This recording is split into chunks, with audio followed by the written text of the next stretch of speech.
Well, hello, my lovely little lichlings. We are back. The Leviathan Lich Corporation. Excuse me. Epic level campaign, currently level 25, on our way to 26. And I believe my lovely wife will be taking us away on a Woo! Okay. Last session we started with a very large and aggressive fight against, I think it was 13 Grim Jesters, which we came out on top and victorious, and also probably made an enemy. So there's that. To be fair, that enemy is now in a crystal around my neck. Oh right, yes, I forgot about that. I mean, would you have made sure that all of us knew that you did that? Oh, it was a very public display. Okay, so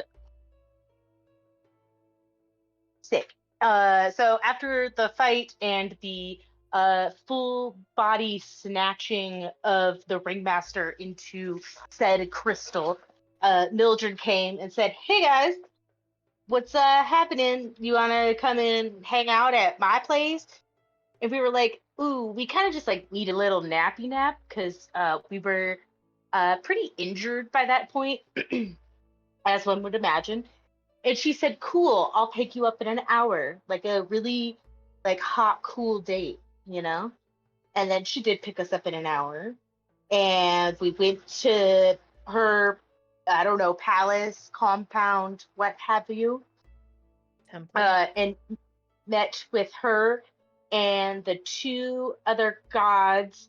Okay, I remember one was the god of betrayal, and I can't remember what the other one was. What are their names?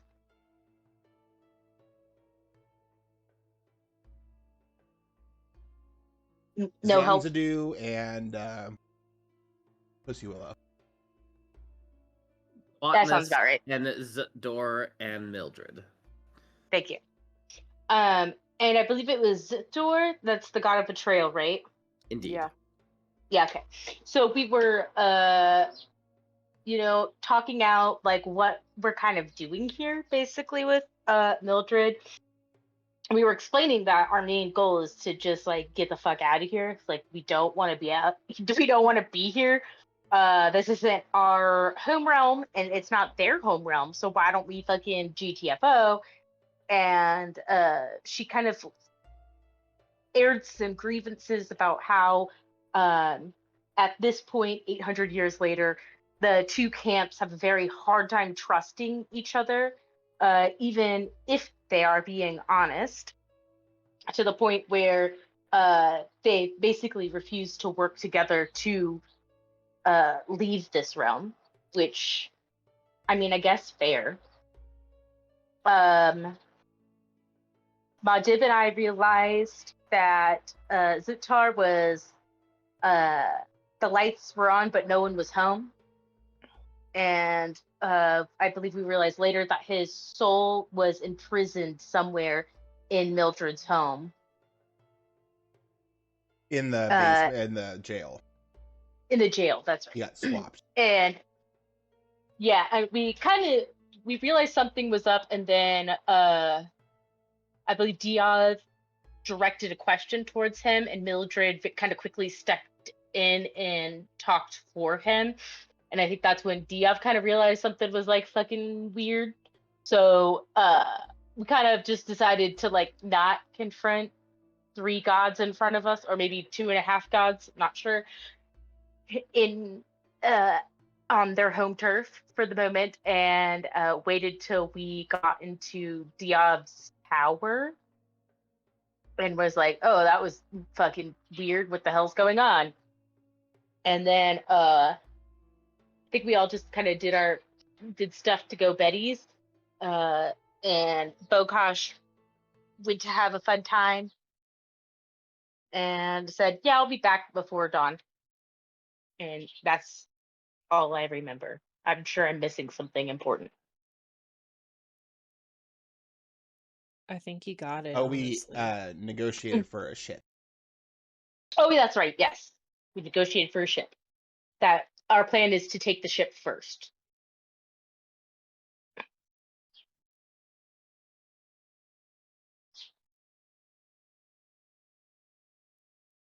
Okay. Okay. Cool. Cool. Jesse. Jesse, it was be right backing kid crying. So Talk that means about I get to be Jesse, so we all level up to 30. Yes. Sick. Sure. But yeah. Yeah. Well, while we're waiting, I can say I let Jesse know what I was going to do on our waiting day for everything to get set up for the boat. Walked around looking for bookstores and libraries, halls of records, that kind of thing, and it's all pretty like basic shit, like how to pray to your god 101, how to do your rituals, what kind of tithing should you give, that kind of stuff. All of that stuff is updated for Mildred and Quatmus, but the section for Zootdor is small, outdated, and mostly untouched.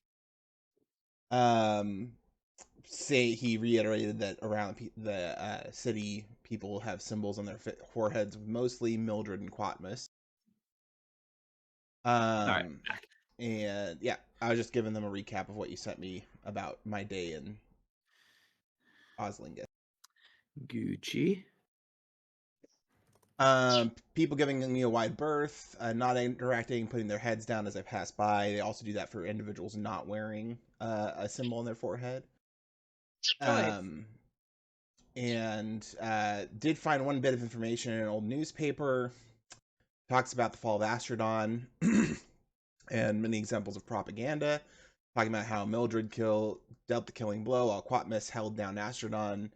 Zootdor defended the area around them while Mildred and Quatmus sent Astrodon to his end. Mildred and Quatmus were able to absorb Astrodon's power and are now even more powerful, which will bring an end to this war in no time. And Quatmus and Mildred, a love story, the hidden love story to their success and how you can replicate it in your own life. So, that's what I found on my day of one. Well, Cool. shit. Well, you So win, gone and been productive. So that's why Astrodon's not returning to his full power, is because his power doesn't belong to him at the moment. Well, correct me if I'm wrong, Jesse, but I was seeing these more as propaganda to stir up the crowd. As far as we know, his power comes from his followers, and since most of his followers were killed, he has no power. That is correct. Oh, okay. Cool. Cool, that's way better. Mass resurrect his 20 soldiers.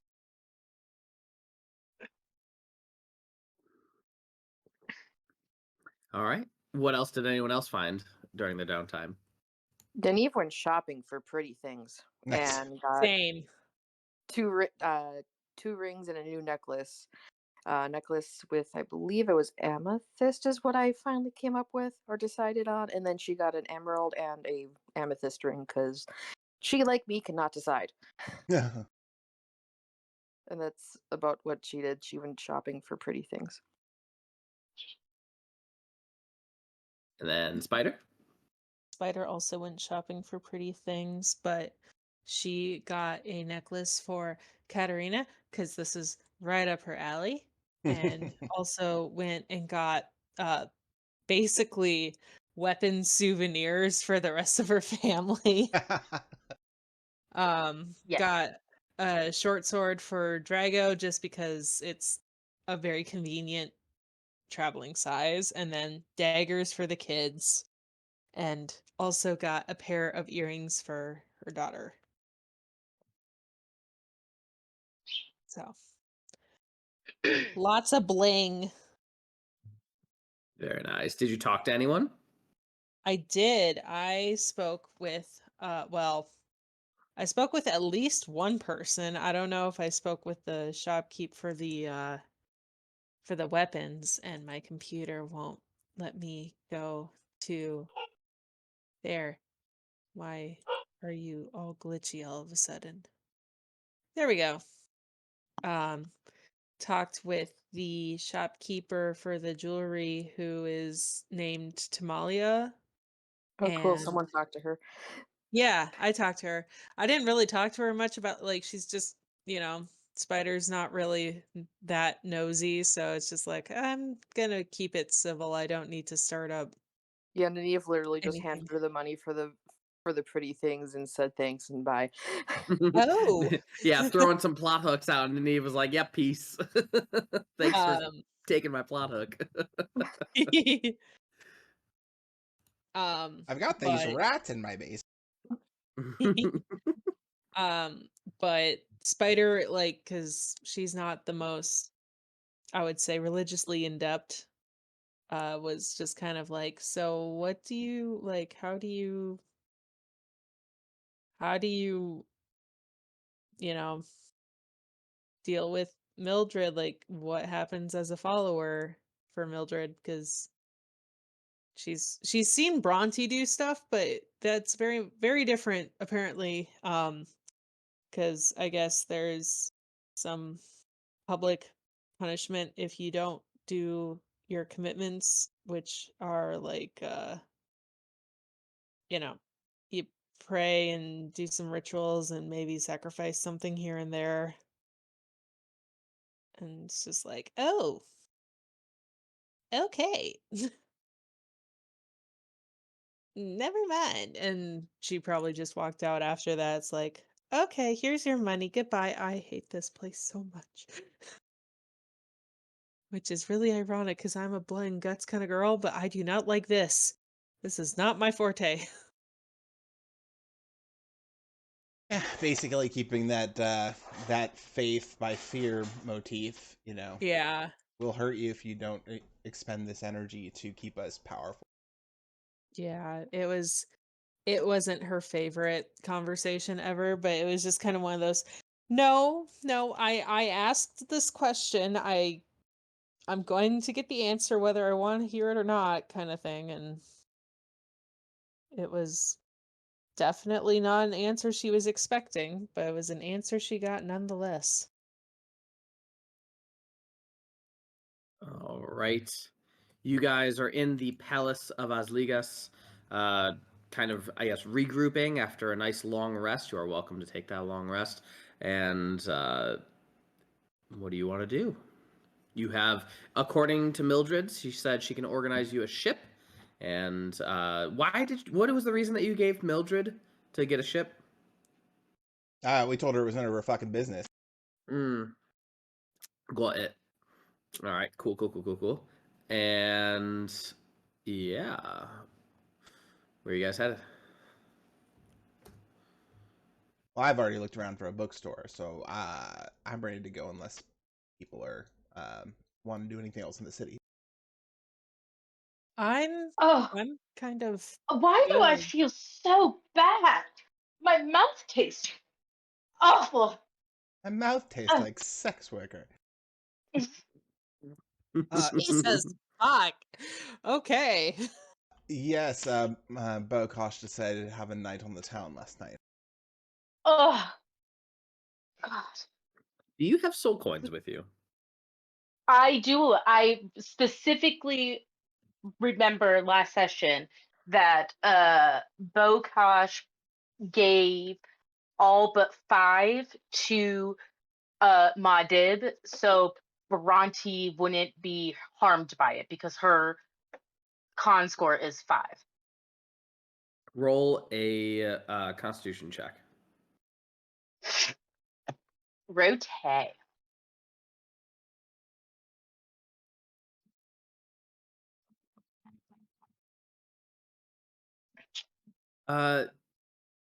There's no lingering bad effects that you have, but the overwhelming sense of guilt and maybe a shamefulness. Oh God, a child is now crying. It just feels bad. It just feels bad holding these coins. Okay. Bhranti kind of like starts patting herself and looking around, and she goes, "What is this?" And then I open it and I see them. Muad, why are these on my person? That is the coinage they use here, funnily enough. Oh,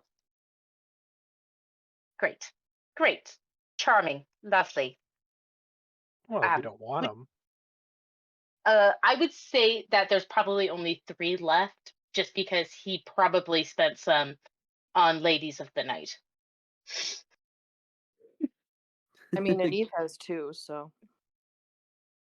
Yeah, so I'll give you 3 of them because I'm assuming that's all there is left. Yay.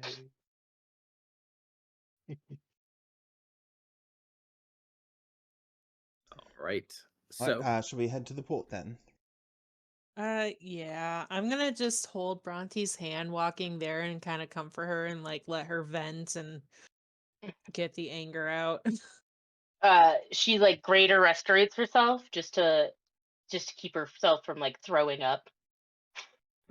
As we walk, I have had Archimedes flying out of the ocean, and watching out through his eyes, and I start telekinetically with a quill and a piece of vellum, sketching out the map by doing the chart your course preparation. Just Oh, now hold one moment for that. I just have one other thing. So, as you guys are traveling through the city, you again can see these individual people looking at you curiously, like why? How are you here? Who are you? What is like?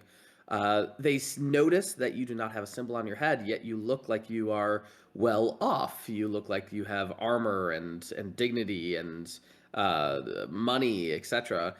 You look like you know, are looking pretty good. Bhranti So doesn't feel like she has much dignity right now. They're there. you see one person that like really makes eye contact with you, Bronte, and just like, wait, are you gonna say hi? Okay, never mind. Oh, um, uh, you know what? I'm gonna stay away from anybody who recognizes me. I think that's for the best. All right. But as you guys go through, you can see that the amount of guards around here, there are quite a few. And whether they are humanoid, alive, or undead, whether they are skeleton or ghoul-like creatures, or even vampires you see every now and then, there are quite a number of guards in the city of Osligas, making sure that the peace is kept, so to speak. Um, as you get closer to the coast, it looks like a very large cliff, a sheer-faced wall. It is not natural. It very much was constructed, but it goes way down to the port down below.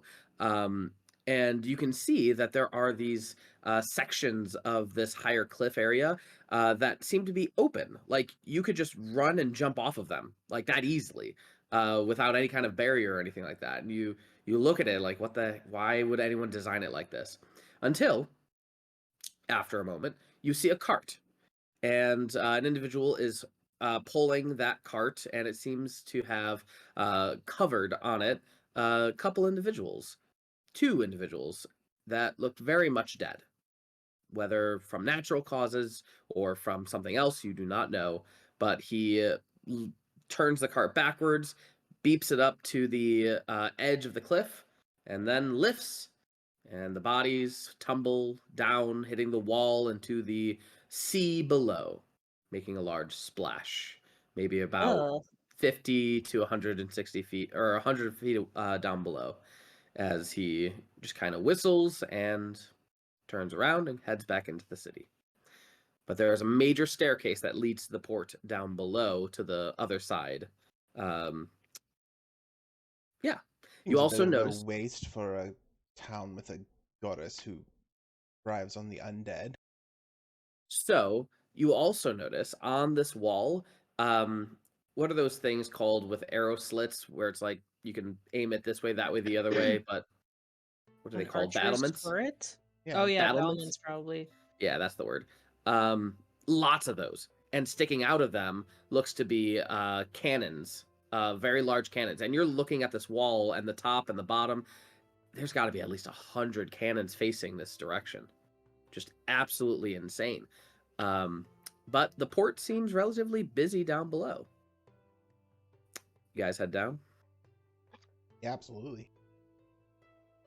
Any comments as you descend? I'm just kind of worried about The fact that they've just chucked the dead over. Do they not have burial grounds here? Do they not have burial grounds here? You haven't Maybe seen any. she reuses the parts. It would not be surprising. What kind of check would it This be? seems like Sorry. weird. Sorry. What kind of check would it be to check the area that the body's landed in? See if there's anything suspicious about it, like if there's a bunch of sharks there or something. I would allow a perception check as you look down, Nice. or maybe even a religion check to like determine what kind of ritual is this, if it even is a ritual. Would Bhranti have noticed if the bodies had god symbols on their forehead or not? Bhranti. Yeah, you probably would have with your passive perception. So yeah, you did notice there were symbols on their head. Did the symbol seem to be of the gods here? Because the other time they didn't. Their followers didn't do that. I know that we know of.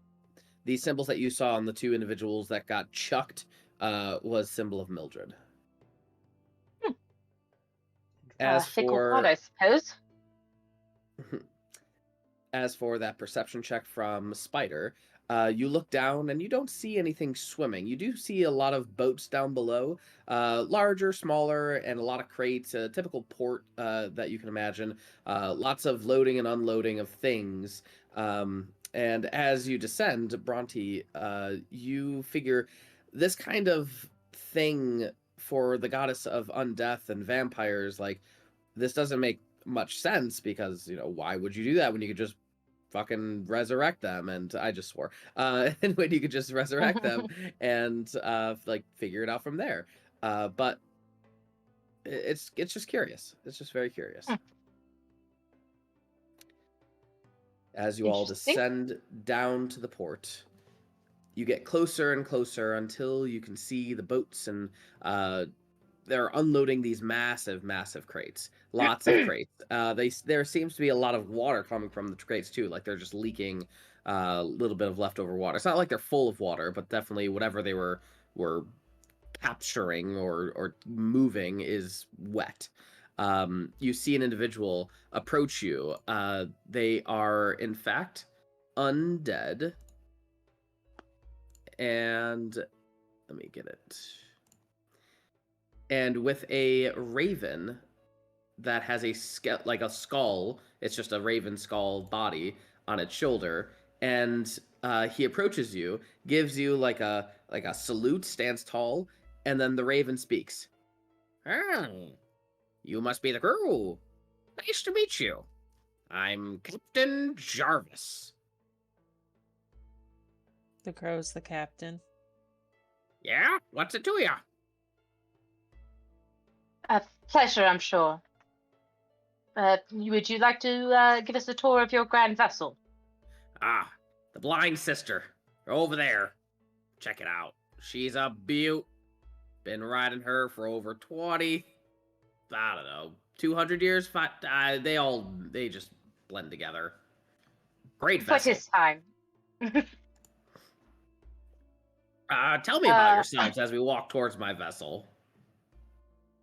Oh, we're just intrepid adventurers and all. And of course, our robotic companion. Beep boop. Of course, I yeah. tee you up, dude. I don't want to bring Wrath of Jesse down. Not yet. Yeah, now that we're about to go into the fucking sea of shadows. It's called the Leviathan's Abyss, thank you. Yeah, same fucking difference. There we go. Well, what brings you to the Leviathan's Abyss? Mildred told me that you had a special quest thing to do. Where are we going? I'll procure, or I'll pull out the map I've been working on and show him like a rough area of where I know it to be. Right, the islands. Awesome. Have you There's been a there lot before? We tend to stay away from those islands. There's a group of inhabitants that are generally non-hostile, but we don't want to tempt them, you know. Of course, of course. What is it that you're normally? Is there trade elsewhere on the island or across the? Well, this is mostly a fishing port. We go fishing and we return. And what is it you fish? As you turn around, you can see one of the crates, one of the cranes, like taking a crate off of a boat, a different boat than the blind sister, accidentally fails, and the crate falls. And as it falls, you see about 4 or 5 ghoul individuals that are just soaking wet. They look like they've been dead for probably a month and have just been bloated to all hell. And they emerge and they begin attacking the crew members, both humanoid, skeletons, and all of the above. And they try to like wrangle them to try and restrain them and get them back into order before they hurt anyone else. And Captain Jarvis just goes, "Well, the seas have a very interesting fact. Any creature that spends some time in the seas, well, there's a chance that they turn back into undead individuals. Kind of chaotic, though. So we just kind of let the sea do its work, and we go out and capture some of them from before, and then we bring them back here to be assimilated with Mildred and the others." Okay. Interesting. But you got to be careful, because the further out you go, well, things get a little strange. If you leave these dead bodies to just kind of be themselves, they begin to amalgamate, kind of morph into something greater. I call it evolution, but my theory is still in a work of progress.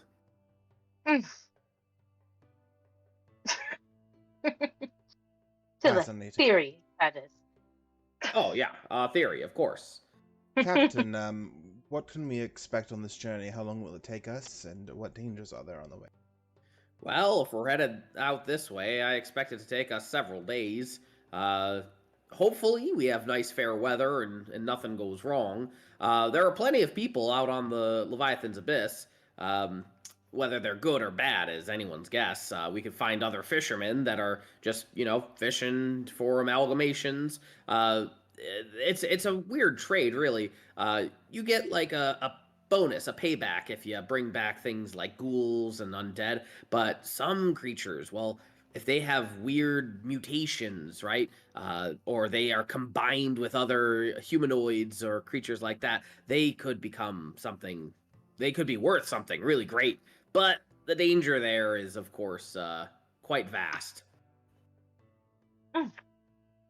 In terms of other things we could find, there's the Hoarders Brigade, a group of individuals who broke off from Asligas. I think it's only Asligas. I don't know if anyone from Azrona broke off too, but they seem to inhabit the islands and also have their own ships, and they like to hoard the bodies together and make their own amalgamations that generally are not great. They like to steal from vessels like ours, but again, it's few and far between. As long as we defend ourselves, they usually won't bother us.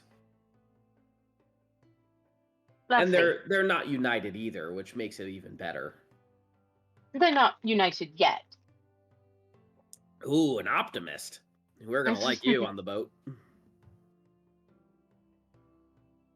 All right. Are there chambers on the boat, or will we be slumming it with the crew? Ah, yeah. Let me introduce you to my crew members, Jimmy, Kimmy, and Jane, the triplets. And as you guys approach, you can see 3 individuals. They look to be... Oh, wait, I had a thing for these guys, and I totally forgot what they were. Jimmy, Kimmy, and Jane, the triplets. I don't remember where I was going with it. So, I have it written down, but I just don't remember where I was going with it. In essence, they are just humanoid individuals that seem to finish each other's sentences as they talk to you. Oh, it's so nice. And then Kimmy, to meet you. And then Jane, what are all your names? This is fucking creepy. Bhranti, Spider, this is Nineve, and then, of course, Modib and Diov. Pleasure. Pleasure.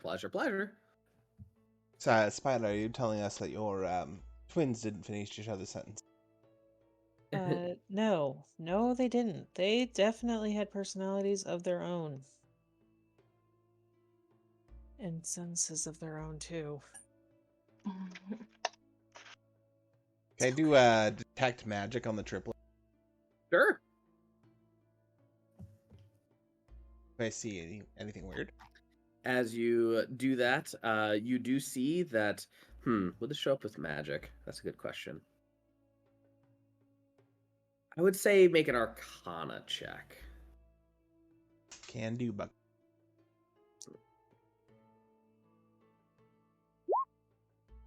DC was 30, so you passed. You can tell that these three individuals seem to. Bhranti would be the one to notice this. Bhranti, you, with your intense perception as well as your affinity for souls, you notice that there is a glint of light that passes between Jimmy, Kimmy, and Jane every time they talk. You assume that these three bodies are somehow, some way, being controlled by one soul. And just jumps whenever they want to talk. Interesting. Fucking creepy. I will telepathically tell Diov that. All right. oh, 2 brains in one body. Why not 1 brain in 3? Seems tiring. Be right back again. Okay. Kids be real. Yes. Wonder if Mondib could set up a filter network that would catch the soul before it jumps between the bodies. Oh, less Why? filter and more kind of. I don't want to say brand, but kind of.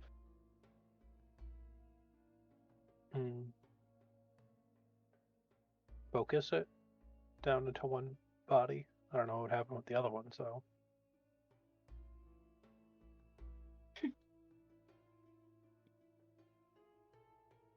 I don't like this. I'm getting heebie-jeebies.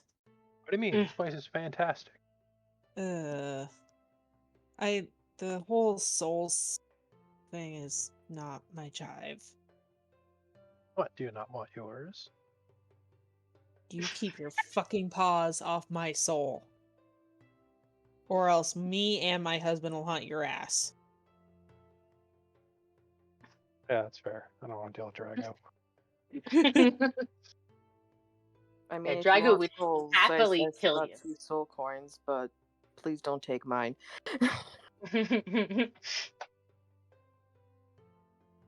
He's got plenty of soul coins. And I can make more. Yeah, let's not. And then Eve just kind of picks up her little fox companion, just holds her closer. Oh no, I need people souls. That's fine. She also kind of wants to hunt the bird. I had a very paranoid meta conspiracy theory pop into my head earlier, was that the god of betrayal actually hopped into Mildred's body and then put her into the prisoner and then the prisoner into the other body, so it's like a double play. And I was like, God damn it, I hate dealing with gods of deception because this shit gets to my brain. Yeah. But I like the thought. That is an interesting hypothesis. Jesse would do some shit like that. I know some DMs that would do some shit like that. I would do some shit like that. Yeah, you would. Oh yeah. I have done stuff like that.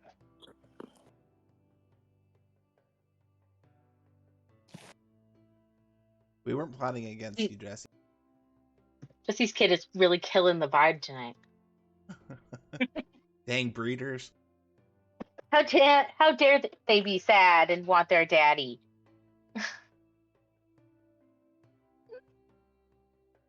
Emotional damage. Jesus Christ, it's a jump scare. Man, I love this thing. That lives rent free in my brain at all times. Mhm. Lovely. So we know that there are people in Osligus who are not sworn to a god, much like Mhm. in Osrona. Yeah. Which it seems that they are treated lesser than if they are not sworn to a god. Here, anyway. I'm not so sure about Osrona. It also makes you think about how the gods of this, place, as forthcoming as they are, don't force these people to be believers. Kind of Intimidate them, refreshing in a coerce them. weird way. Well, I don't they think probably they do seem to at least force them. If your life is better because you believe in a god, I believe that would be coercion. Yeah, I would think it's not a direct force, but more of a Social pressure. situational. Entice. Implied. at all. Yeah. We're in the plane of shadow. Kind of need me there. So you should definitely worship us.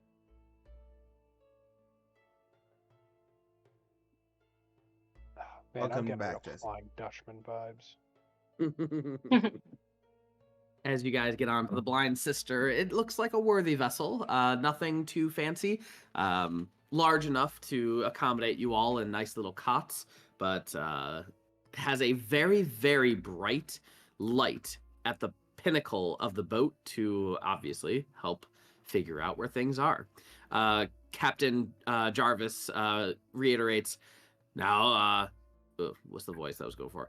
Now, thing you gotta notice is there's a lot of shallow corals and reefs and lots of rocks around. So that's the thing that we gotta watch out for as we travel. Always good to prepare. Lovely. Right. On that note, I'm going to start working on this this map and chart a course for us. I will find a nice place to sit down and spread out my tools. Excellent. All right. So, did you guys get a chance to look for the preparation step of Uncharted Journeys? Mm-hmm.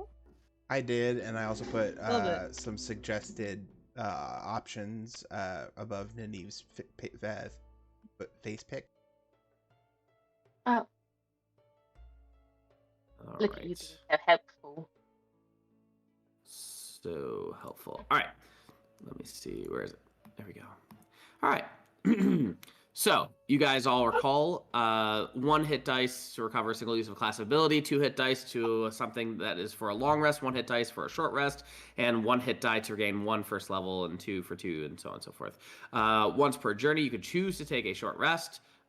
If you do so, the GM rolls an additional encounter to represent the party pausing long enough to recuperate at the expense of extending their trip. Long rest, you cannot take a long rest unless the encounter specifies. Let's see. We can role play or role play, and that is up to you. Everyone, what is your role? We're doing preparations though, right? Yep, but I'm following. Oh, my choosing the thing. roles. Okay. Yeah. Mine would definitely be religion. No, I think he's like leader, quartermaster. Outrider. Yeah. Oh, right.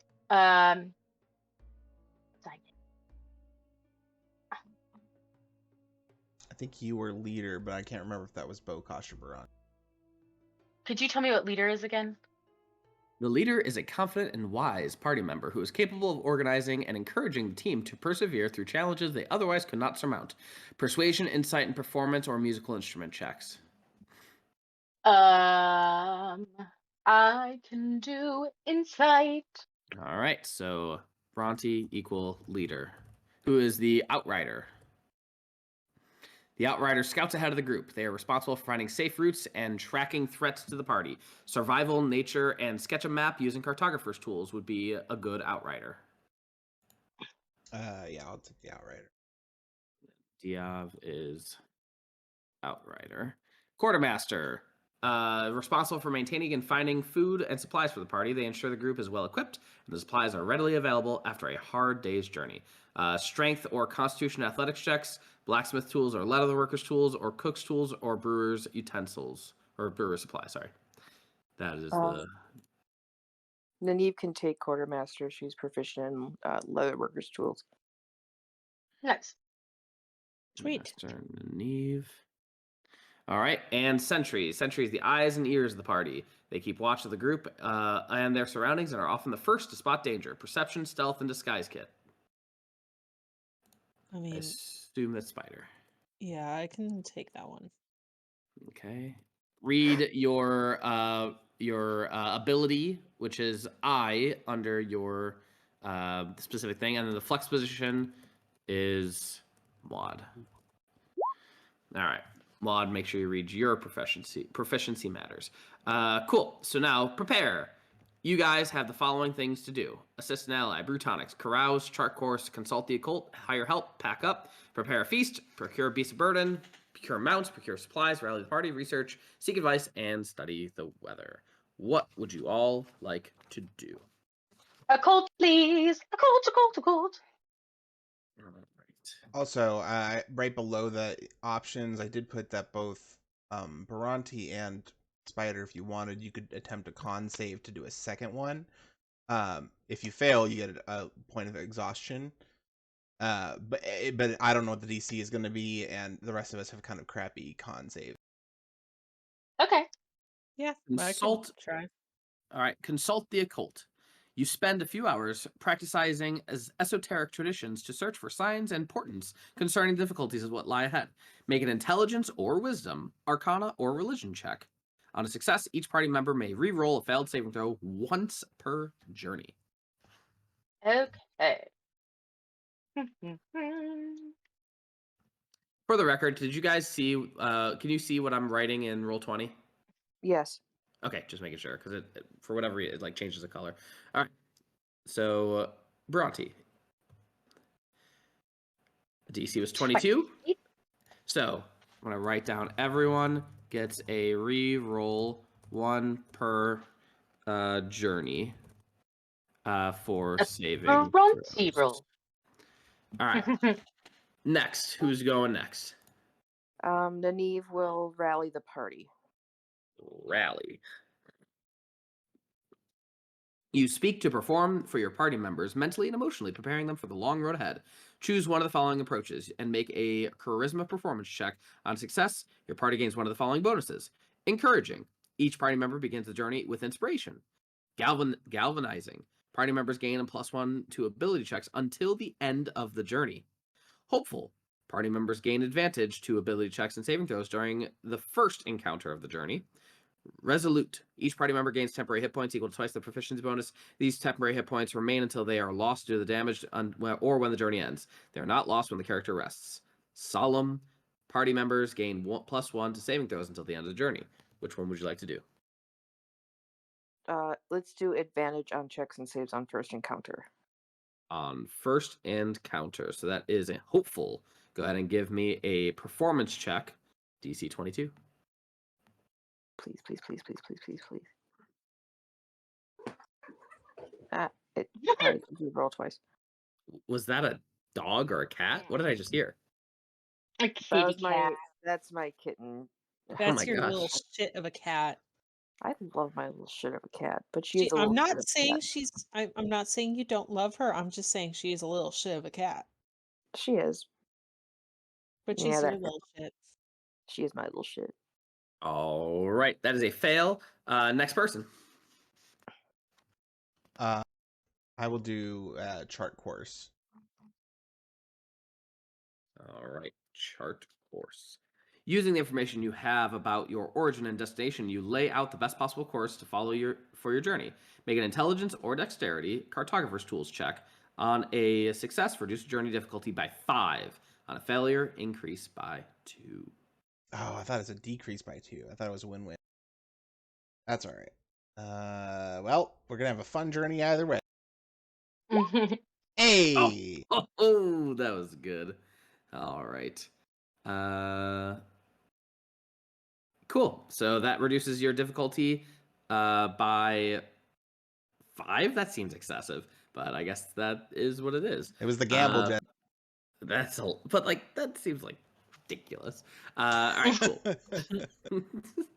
So your DC is now a 17, but for this we're keeping it still a 24 or a 22 until the end of preparations. Next person, Muad, what are you doing?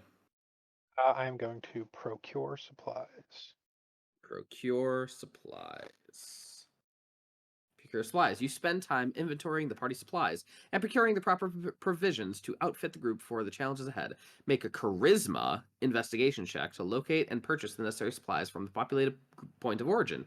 The DM determines the price, if any. Alternatively, you may opt to make a wisdom survival check to harvest useful supplies from the surrounding area. As another option, you may attempt to steal supplies by making a dexterity, sleight of hand, or stealth check. On a failure, yada yada yada yada yada. I'm just gonna buy supplies. Oh, not a problem.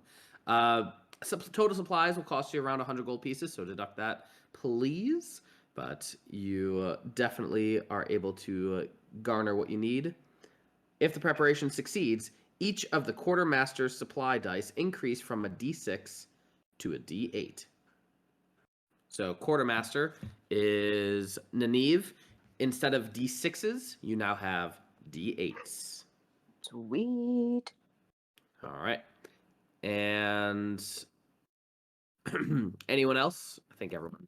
Spider, did you do something? No, not yet. All right, what are you doing? I would like to carouse. Carouse. You decide the best way to prepare for the road ahead is to enjoy life now. Just in case you don't get another chance, you visit your favorite bar, they spelled favorite the European way, treat yourself to a fine meal, and swap stories, and maybe fists, with the locals. Make a constitution, athletics, performance, or gaming check. Your choice. Don't miss the locals.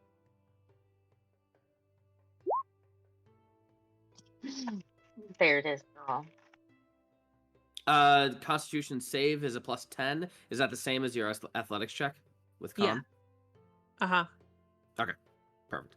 So that was a 23, just barely succeeded. On a success, you are filled with love for life. You, and only you, have advantage on all ability checks during the first encounter of your journey. So Is that the one, Jared, that you said that we could try and do it and risk the exhaustion? So I was going to. So we can either use a rest for our second option for prep, or you can roll a con save to try and do a second one. The second one I suggested for Spider was pack up, and the second one I suggested for you was study the way. Yeah, I was gonna carouse and then roll for packing up Okay, yeah. during the rest. all right. So if you If wanted that to do works. another one, you are more than welcome. But you need to make a con save. Spider, you unfortunately take one I'm gonna level of use. Can I exhaustion. use an indomitable? Heck yeah, you can. I mean, according to the rules, it's technically not allowed, but I think I'm still going to What allow do you it. mean? It's a con save. No, I know, but like when you're in these exploration type rules, it kind of like pauses. Oh, it's not gonna matter. 22 is what you needed for. Oh, that was Bhranti. Sorry, That's Yeah. mine, yes.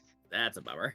All right. All right. Well, You take one level of exhaustion, so all D20 checks are -1. So keep aware of that. no, because they're gonna be neutral for the first encounter then. No, because even if you have advantage, they're still -1. But from the Nineve's thing. Which one was a Nineve? oh wait, that I was just a failed. reroll. Yeah, the party. First encounter advantage on all ability checks. That was for Spider only. Mine failed, so I don't think that. Right, so actually it was cool. for Spider only. So now she has a level exhaustion, so she still gets an advantage, but -4. -1 from the exhaustion. -1. But you still got to do your second ability, I think, if I remember what I read correctly. 2 preparations can occur with both characters. If a character skips rest, make Constitution saving against the DC, gain 1 level of exhaustion. I mean, I read it as you failed, and you cannot. But let me see if I have make preparations.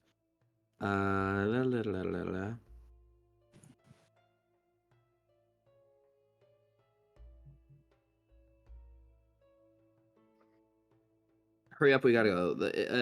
Nope, not that one. Why can I just picture Spider just like throwing up over the side of the boat like, God, they poisoned me with blood.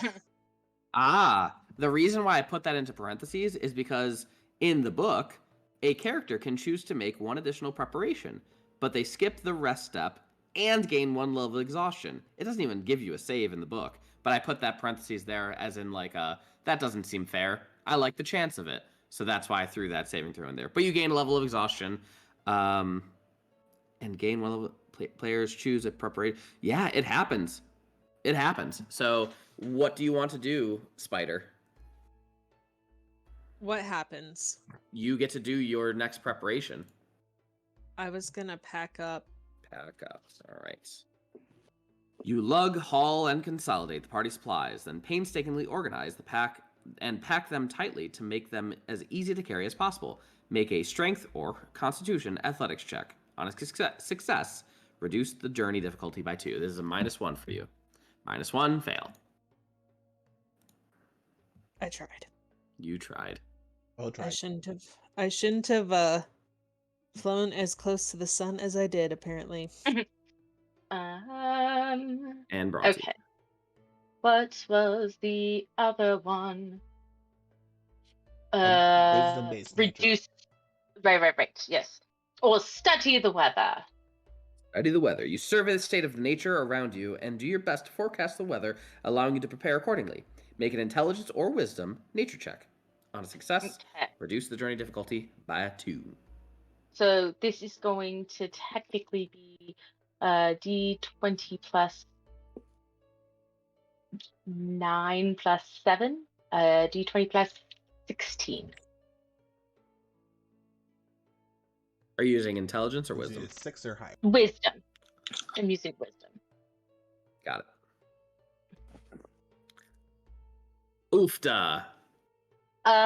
Wait. I do have inspiration. I will be re-rolling that. Thank you. Right. Oh yeah. On a success, reduce the journey difficulty by 2.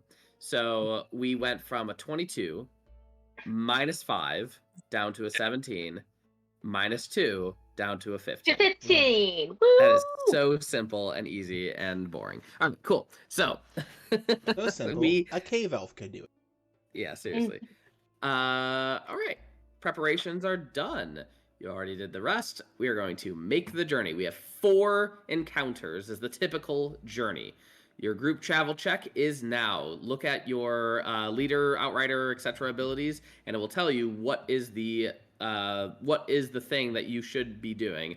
You do not have to choose those, recall, but those are what is encouraged for your role. As long as you can convince me that it makes sense for your role, you can convince me to do other things, or you can just keep the same. So, we'll start with Diov. What are you doing? Let me pull up my character sheet. Let's see here. I will do, it's a DC 15. Indeed. Bloody hell. I'm gonna go ahead and roll a nature check to, things Watch together. your fucking language. I know, motherfucking God. Shit, because I'm the outrider, correct? Is that right? Yeah. Leave no stone unturned. Nature to research local flora and fauna, or in this case, aqua and aqua creatures. I mean, That is still flora and fauna, seaweed and sea creatures. Womp. Aha, actually, we have Oof. advantage on the first check, right? Or is it just saves? You do. Hold on. The party members gain advantage to ability checks and saving throws made during the Nice. first encounter of the journey. Well, there you go. 26. Wait a minute. Pause. This is not the encounter. This is a group travel check. Then I'll give him advantage. All right. That is your first advantage from the flex position. You no longer can receive it from the flex position. I'm going to keep that 26. Actually, I don't like that. Roll again because we know what that roll is. So, all right. That's All fine. right. That's better. I'll just do better then. There we go. Yeah, just do better. All right. Spider, what are you doing? I'm gonna throw up a little bit, and then Sure. I'm gonna do a perception check for my first watch to help with any early problems on our route. Damn. All right. You are able to definitely perceive and listen to the beautiful sea. Maybe a little too much as you vomit. All right. Nineve. That was very real. Nineve's going to use her leatherworker's tools to make sure that everyone's armor and equipment are up to par. I'm just trying to, because my D&D my Beyond 20 doesn't want me to click on. Actually, oh, there it goes. Now it does the thing.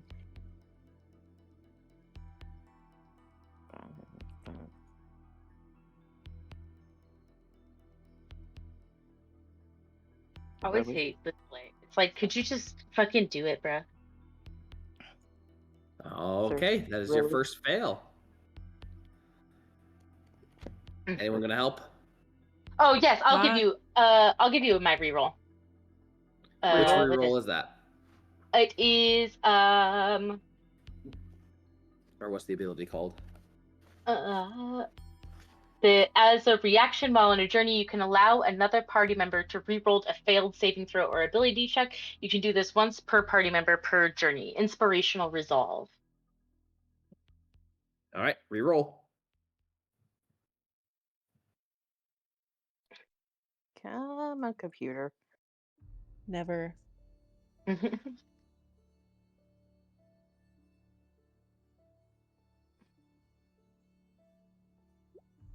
So close. Oh, so close and so far away. Can I use one of my supply dice? Is that allowed? You tell me. Does that follow the rules? Sir, you can gain another supply dice at any time as a reaction to an ally. I don't believe so then. That's an ally. Keep You reading can it. have What does it say? Have a 1d6 from me.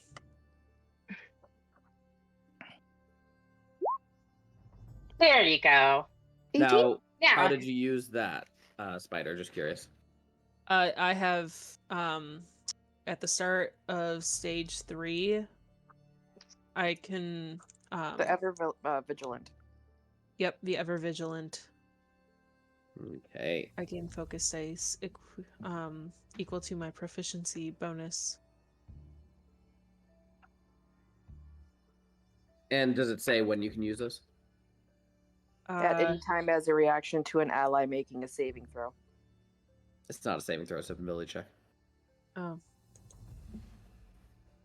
Fine. See, that's why you gotta read them. You gotta read them. I thought it... Okay, to be fair, Jesse, I had to count nearly 200 Petri dishes today, so my brain's a little foggy. I'm very, Alright. very tired. Going to Muad. What are you doing?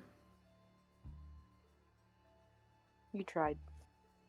Thanks. I had to do stuff. I appreciate it. Beans. So, as a flex position, you can use any ability that you think is appropriate. I say roll butt stuff. You could roll butt stuff. It will be a very high DC. Oh, I don't know if this would help, but can I do like an Arcana check on the crew to see the other crew, not us crew, to see, Triplet. yeah, see what's up with that. See if I can. I want to mess with their souls in case Mildred's Sure. trying to pull a fast one on us. Wow. I give myself the advantage. I think you can. You are one of the people, so I guess that technically, yeah. But you can't give yourself advantage for the rest of the journey if you really want to do it. I'll take my chances on not rolling another natural one. Hey, Fuck all the right, duality of the dice, man. beautiful, Bhranti. It's high. I am going to start as we are kind of pushing out into the water. I'm going to inward resolve, and I will focus on meditation and prayer to prepare myself and then our friends for said journey. So I will inward resolve. This is an insight.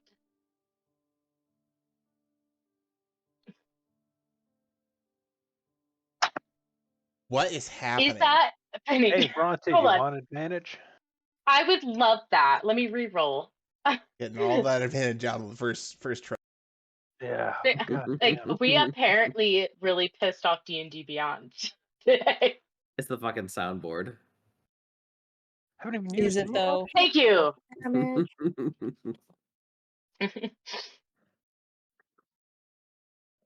All right. So, on the first leg of the journey, did everyone roll? Everyone rolled, I think. Yeah. Yes. So that is 2 failures, right? 2 failures. So on. Wait. Yep. It's Nobody only failed. one failure. 1 failure. Sorry. So The Nineve did fail because Jesse said the rolling of 1d6 is for saving throws, not abilities. Oh, I thought we gave her supplies. Nineve, could you read what your ability is again? Your d8s, if you will. Yeah, I'm just scrolling through. The d8s. I have a supply dice, which is at any time used as any time as a reaction to an ally making an ability check.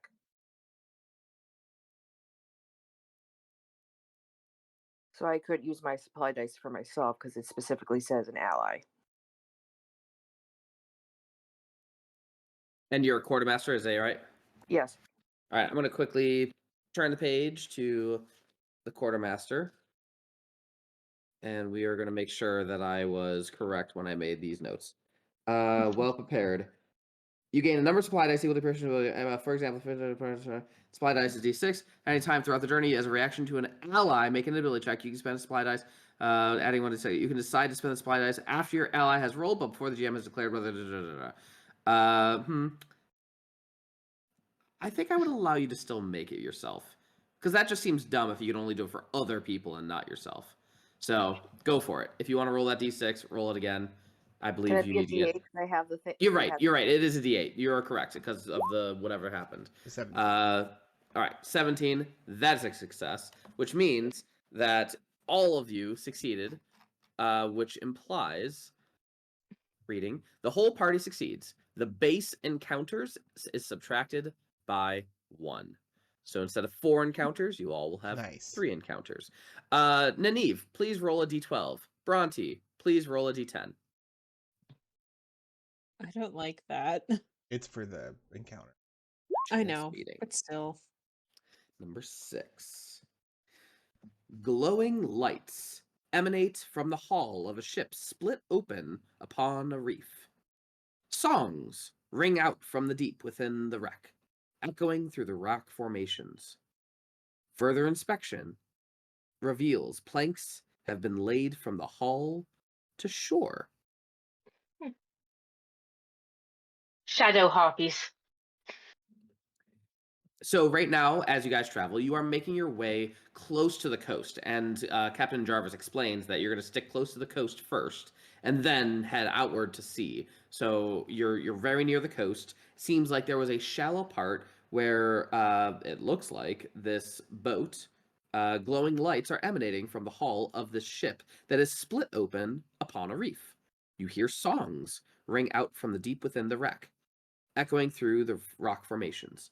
You look further, and you can see planks have been laid from the hall to the shore. How would you guys like to proceed? Cautiously. Captain, have you seen anything like this before? I think so. It's a tavern, right? Jimmy, is that right? Yeah, boss, it's a tavern. Great mead. And rum. I mean, I guess everyone needs a drink, even in the middle of. Well, I guess we're close to shore, so maybe not the middle of the ocean, but Do they have anything like a little lighter than that? Mm, I think it's best that we keep moving, Spider. You see Jimmy just like get really sad. Okay. I'm so I'm sorry, Jimmy. sorry. Nothing Sorry, personal, but guys. we have barely gotten any kilometers on our journey, so we can hit it on our way back. Yep. Oh, good. Yeah. That seems really good. As Jane jumps in, even though she had a voice change.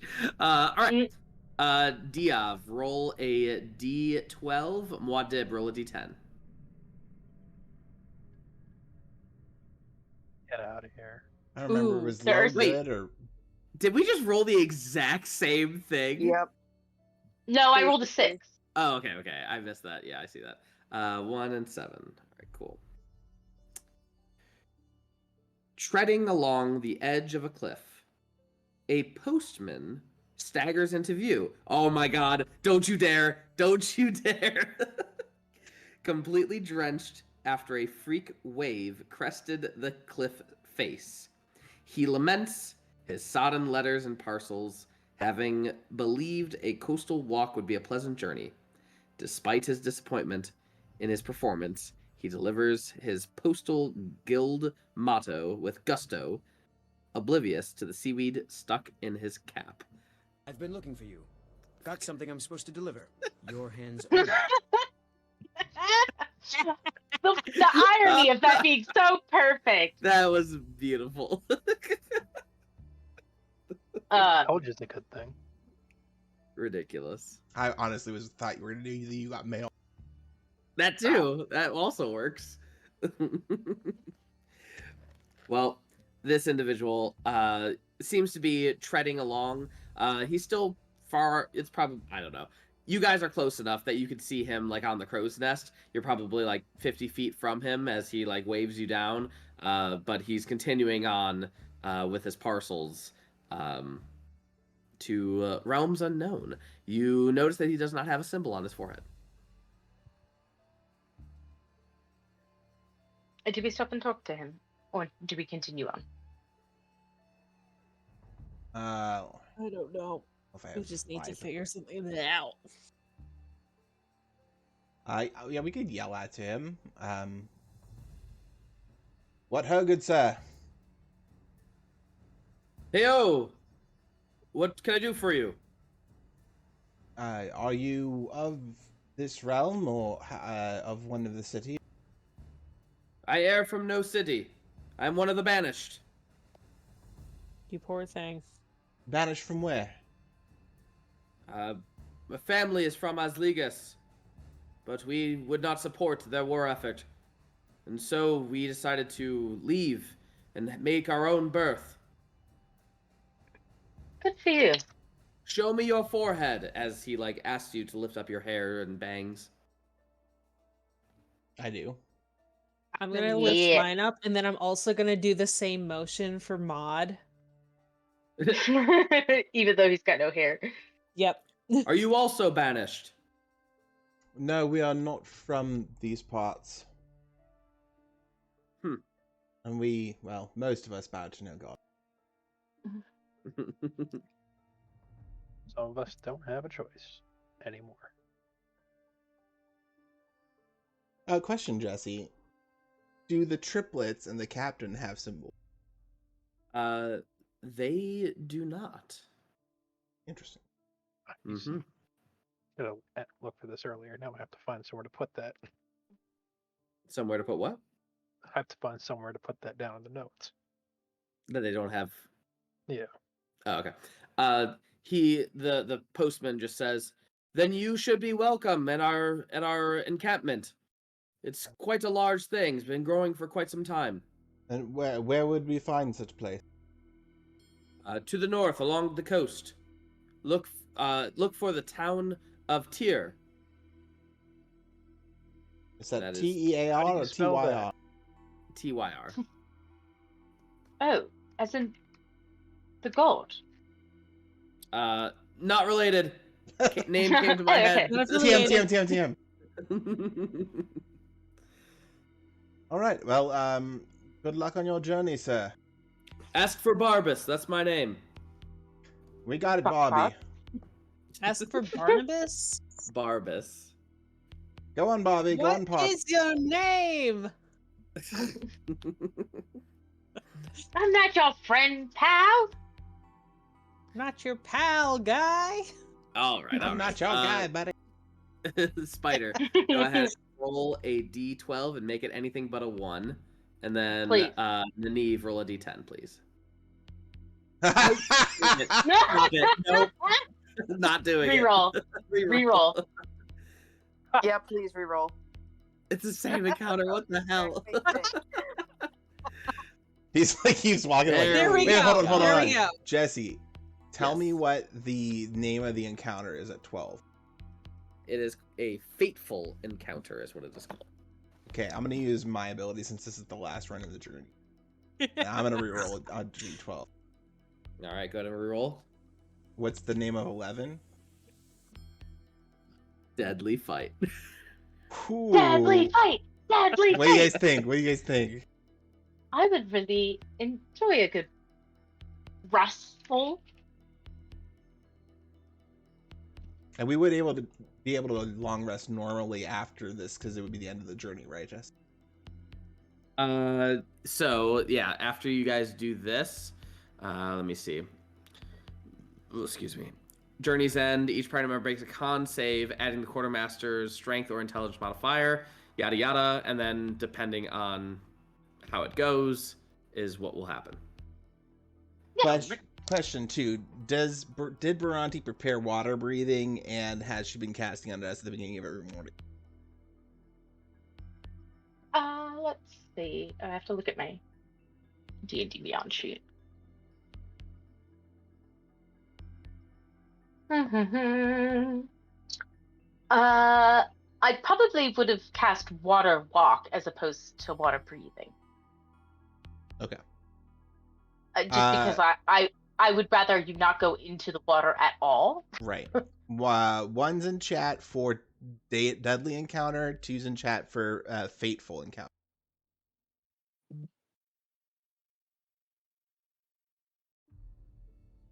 Boo.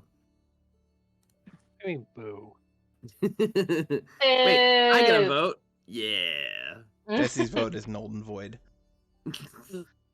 All right, we're gonna go with fateful encounter. All right, number Boo. 7. And somebody else had to roll a d10. Oh, sorry, you're needing. All right, I'm using the 7. Yeah, I rolled this. Okay. Ooh, this is a good one. A golem, not too dissimilar from the ones from Osrona that you saw were being constructed, covered in barnacles and rust and dragging seaweed, rises from the depths and trudges near your boat. It looks like it is trying to swim in a straight line across the sea and is attempting to climb up on top of like a rock. There's a shallow rock.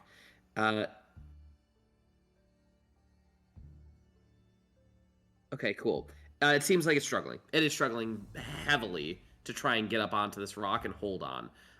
It looks rusted. It looks tarnished, covered in barnacles, dragging seaweed, and it's looking longingly at the coast that you guys are relatively nearby. You're probably like a couple miles out, even though it can't see because of the dark. How do you guys do? Can it speak? What do you do? I wave. It's No, how far I don't away? know. It's probably 100 feet from you, not even. Okay, I will connect with it telepathically Mm-hmm. and just say, hello, creature. What are you? It looks up a little bit, looks around, sees your vessel, and says, I was constructed for Azrona war effort. Would a good assumption be, and you can tell me if I need to roll something for this assumption, that it was like just a regular construct that got dumped into the ocean and now it's like become some other kind of amalgamation?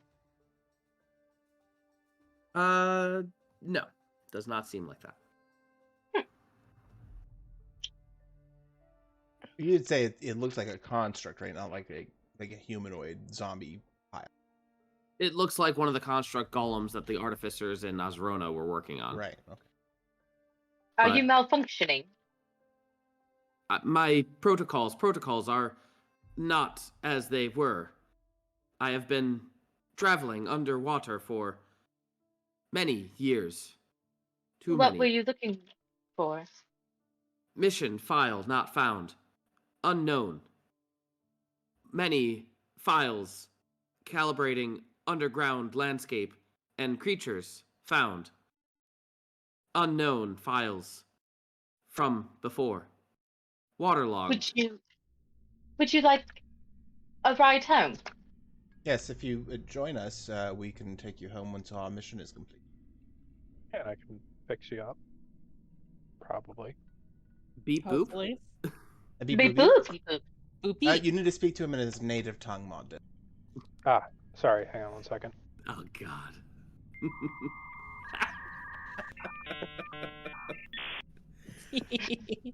You guys throw a rope to this iron golem who is very rusted and barnacle-y and seaweed covered. As he stands before you, what do you want to name him? Bhranti, you got to name the last one. We're gonna let someone else What? name it. You got to name Oh yes. Oh yeah. like 2 Ladle? people. No. Okay. In my defense, Ladle, you I kept love giving ladle. them to me. Ladle. Oh come on! If all of you are so much more creative than I I made no such accusations. Oh, he kind of clicks. Well, How about we name him TikTok? Do a little dance for us, TikTok. Bong, bong, bong. He goes up and bounces up and down a little bit. Savage love. Get somebody, we can call him TT for short. Okay. TT. Sure. TT. I TT. like this. You so shiny. Can you make me shiny? Points to Aw. London. Damn straight. My div just pulls out like a full car buffer. Like, where are you keeping these things? I'll help with prestidigitation as well. Okay. It doesn't have the same velour as if you don't do it by hand. I I'll immediately Yeah. thought of ritualistically- Captain Brad again. I'll ritualistically bring up an unseen servant health buff as well. Oh my god. There's Puppy the didn't like unseen that. servant. Yeah, it's a dog. All right. You guys wipe him down, but the barnacles are pretty tough. Can So I it's assist? hard to keep the barnacles off, and honestly, he kind of likes them. They've been a part of him for quite a while. They're his friends. They're his friends, and this is what TT looks like. Oh, that's Aw. kick-ass. Aww. Hi, TT. Oh, He's he's so cute. I have seen many things throughout my journeys. Well, if it would help, you are free to share with us what you have seen. Even if you cannot show us visually, you may verbally share what you've seen. All right. As you guys continue to travel and listen to TT's stories, you finally make your way to Leviathan's Abyss. You may click out of this photo if you have any kind of phobia of deep things. Oh, I don't like it. No. I'm here for it. As you guys, when Jeremy and I went to Kauai to visit my dad. I could not go into the ocean. Like, I walked to like maybe waist deep, and that water is clear.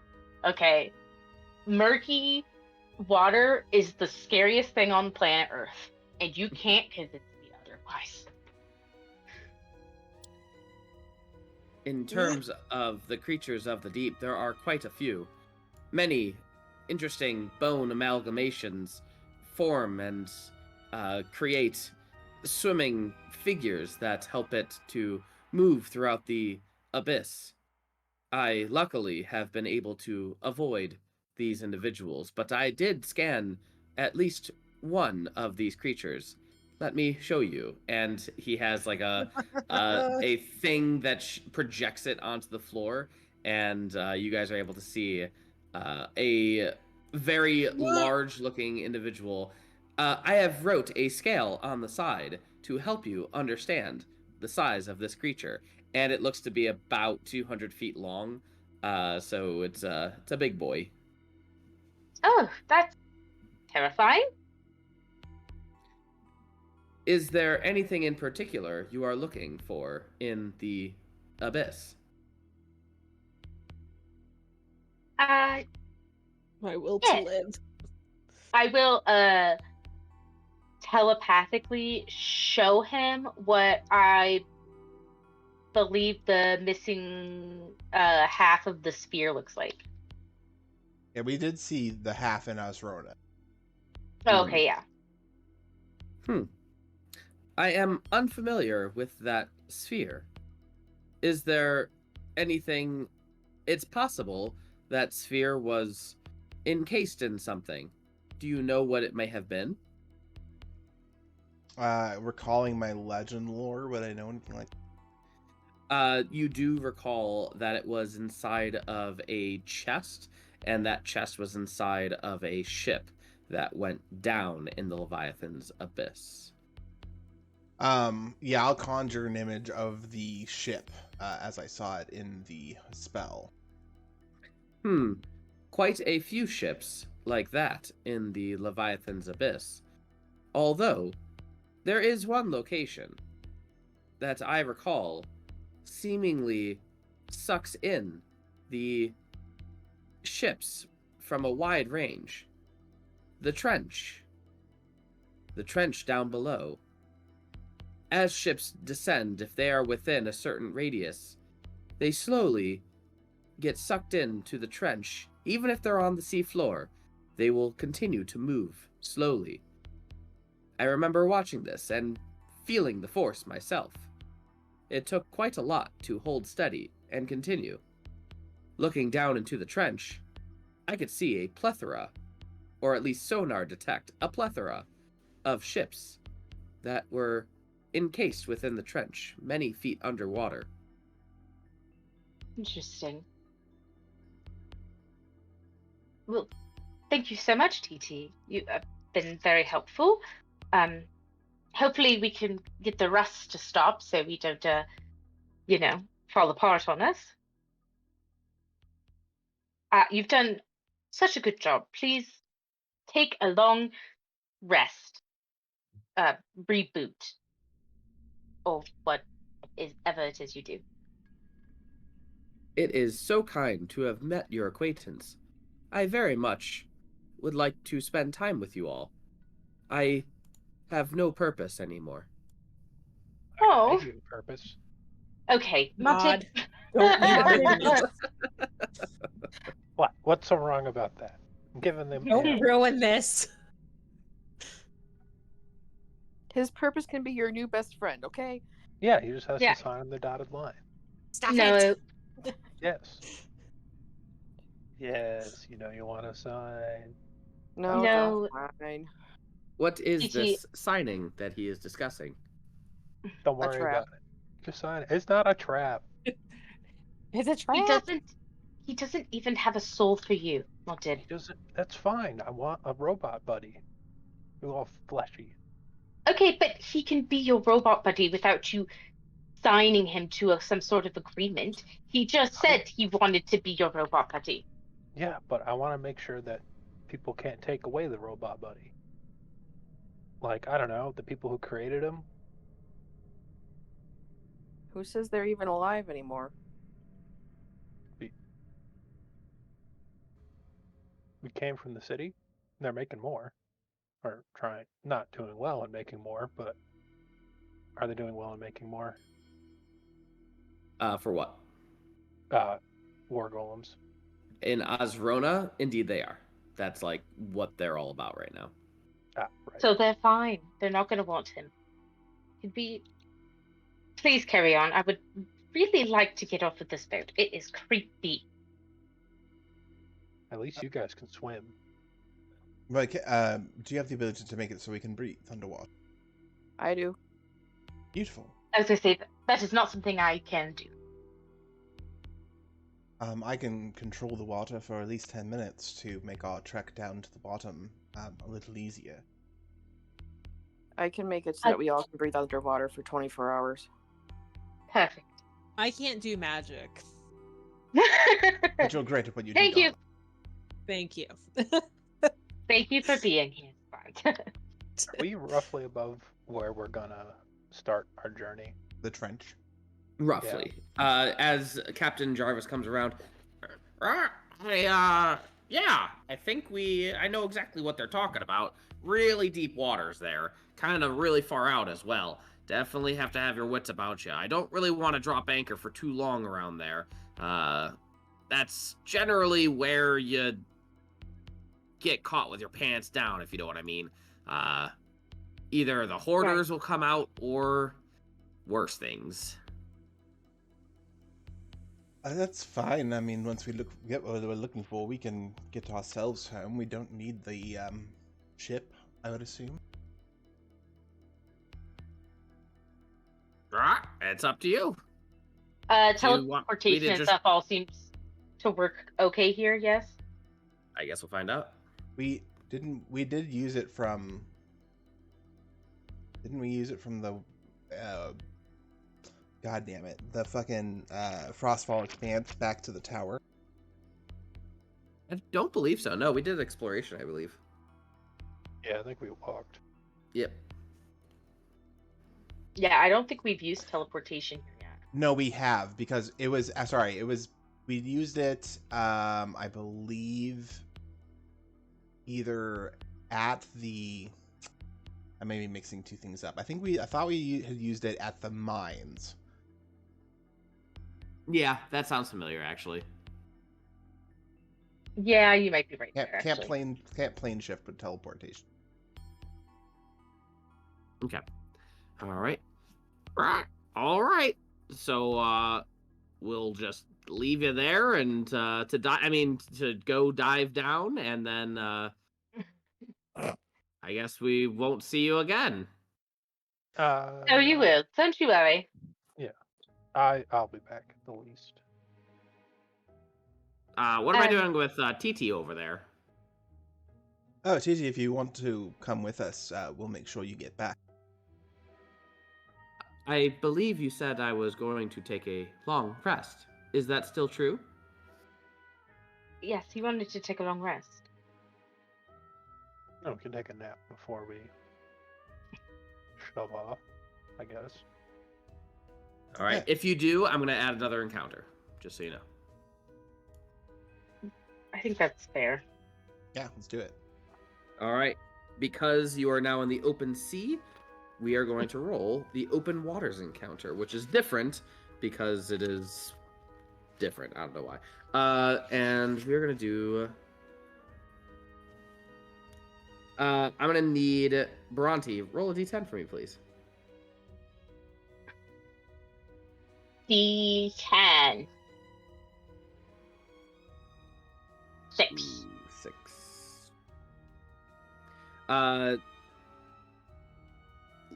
Was there another? Did anyone? Okay, never mind. A D12, you mean?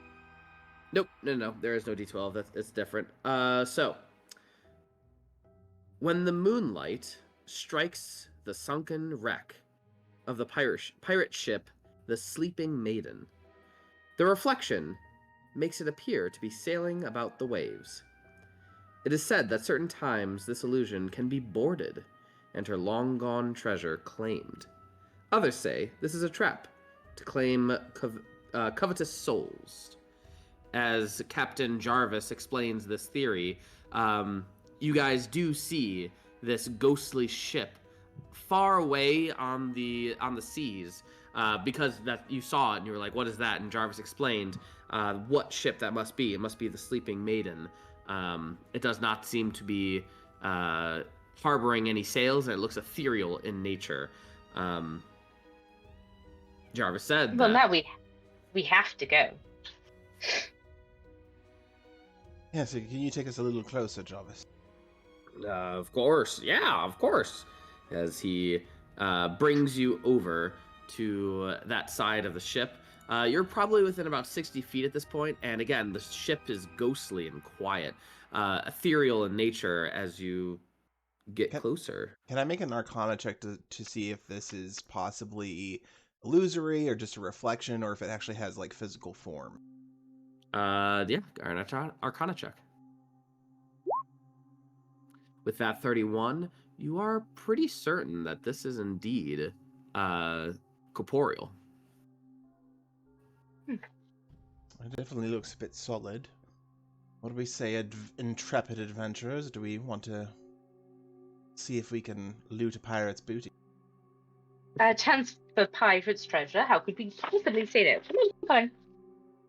Bhranti, you're very nearly salivating at the thought of a fight. But I mean, no. You are, though. Maybe a little. See the drool. I can see the puddle of drool No. back there from the last time we almost. I do not drool. Are there any STDs that cause aggressive behavior? Shut your mouth. I think that's rabies. Did Oh, Bokash have any run-ins with some foxes or something last night? We really don't know. It goes on in the brothels and Oslinga. And I don't want to know. Let's go. Yeah, well, let's loot the pirates. Yeah, do they have like are there like grapple hooks on this ship that we can use to board the other ship? Yeah, we do. Just make sure I get them back. They're pretty expensive. We'll do the black flag pirate thing, get up close, throw the grapples, and then pull the ships together. All right. As you pull the ships together close enough to actually get aboard to get onto the other ship, it does indeed touch, and you are able to gently walk onto the other ship. Do you all do it? Who's going first? I'll go first since I put my friends at risk. It only seems fair. All right. As you move your way onto the ship, and I'm going to move you. We're going to pretend that there's another ship over here, and this ship right here will help me identify. So who's after Bhranti? Nineve will look down at her little fox companions like, "Don't look at me like that. Come on, let's go." And follow Bhranti second. All right. Who's next after Nineve? I'll go. And next? I'll take it. And Diov in the rear. Just where he likes to be. All right. You guys go across the board, and Bhranti, as soon as you cross the board, you can hear whispers. And it was like night and day. It wasn't like you thought you heard whispers. As soon as your toe touched the boat, the whispers began. Love a good haunting.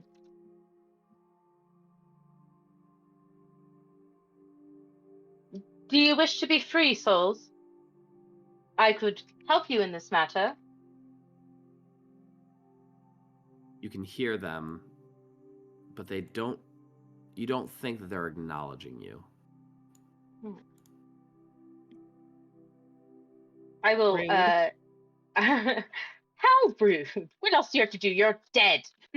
I will slowly and carefully walk around, kind of watching where I'm stepping, because even though the ship is, supposedly corporal, corporeal, I don't want it to also be just like secretly rotten wood under a facade that then like drops us right into the ocean.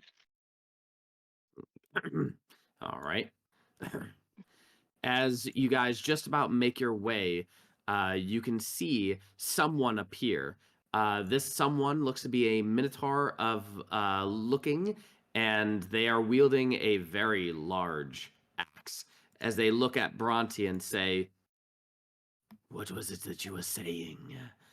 Please explain to me how that is possible."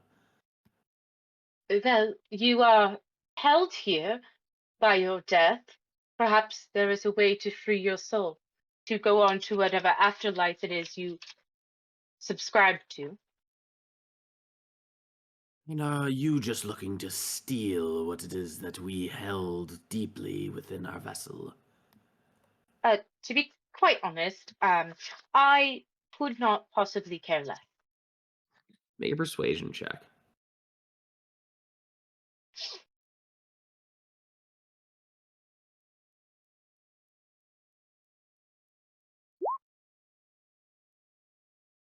Roll 20. Yes.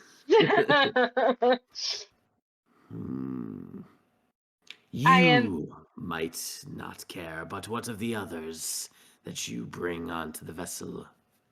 They are my party, and they will amend to what it is I think is appropriate. I believe most of my friends would agree that freeing trapped souls is much more valuable than any gold. Besides, once your souls are freed, what care do you have of the physical realm? Not helping our case, Diov. He agrees. But in order to send all of their souls, including, he explains he would like his vessel to come with him. He explains there is a ritual that you can do, but it's relatively complex. And in most rituals, you can generally do it without spending spell slots, but this ritual specifically will require 3 5th level spell slots or higher. And do I get piety points for this? I would allow it. I would. We split up the. I could also do a spells. 5th level. Yeah, you could split up the cell. Yeah, exactly. Like one of you could do it, the 2 others can do it. Is there could perhaps one of our craftier friends persuade to trade whatever treasures it is for the early? Okay. Your ship, I think I can manage for you, your ship, and your crew to be free. However, the magic you wish for me to use would deplete me and my friends of valuable resources. So I would like, if you don't mind, payment back, considering you won't be needing it where you're going. Persuasion, DC 20.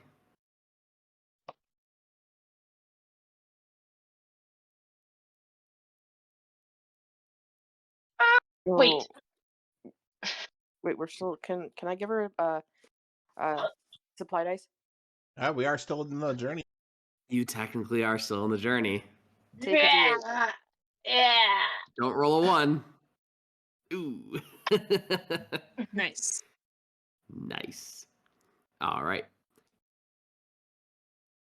Very well.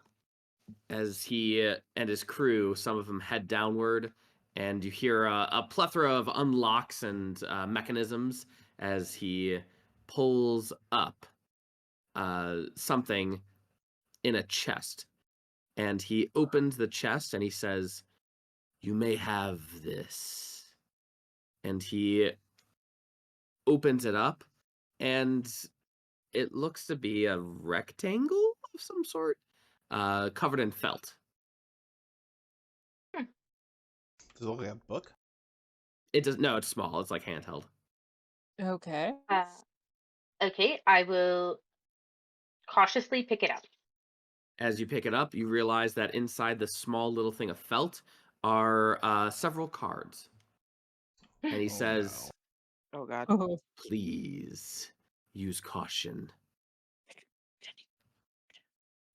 Oh god. I'm just gonna look at Thank you. Bhranti and be like, "Is it a full deck?" It is not a full deck. Okay. Okay, that's a little better. Is it? It's all the bad cards. I will kind of nod, put them in my boob pocket, and then I will immediately start casting.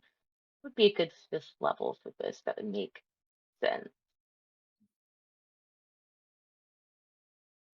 I'm just gonna put this nuclear bomb next to my boob. Snoop. Well, kind of.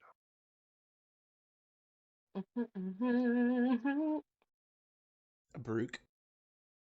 Yeah, you know what? I will cast commune. Nice. At 5th level. Very appropriate. Anyone else doing a 5th level? I'm trying to figure out.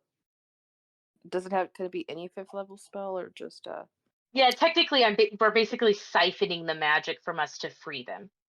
Yeah. I didn't. Jesse needs a reason commune to just reduce your power. Mm-hmm. I was gonna let Can I? Mod take mine because he gets his back on a short rest. Yeah. and then I will cast Dispel Magic at 5th level. It must be nice to do magic. Can I repurpose Circle of Soul Draining for releasing instead of taking? Ah. Sure. Or if you want, you can make a sleight of hand check to see if you can drain a few of them off the top. You know what I mean? I am a good guy this time around, Jesse. Okay. I mean, You you don't keep know their saying backstory. that, but I don't believe you. That might be because I have a +1 to sleight of hand. That's another reason. All right. So, with those 3 spells cast, Bhranti, could you please describe how you release these individuals from their mortal being? Well, I will first have us all move on to the ship that's not going I was to the other side. so hoping you'd forget because I was getting ready. Absolutely not. And then I will set up like a small like area to kind of like a ritual space, like a small altar. As Bhranti starts speaking in primordial, quickly and rapidly. Let me see, what is commune again? Obviously, I've been having a hard time contacting my deity here, so I don't expect for her to answer necessarily, but I do. I kind of talk to her as if she was almost a diary. Gotta commune with the like goddess within. Yes, I tell her of our journey and some of the interesting information we've learned, and some of the horrifying information we've learned, and speak of the gods here that we have learned things about, good and bad, and then share with her kind of the image of these trapped people on this like haunted pirate vessel and how they simply desire to be free.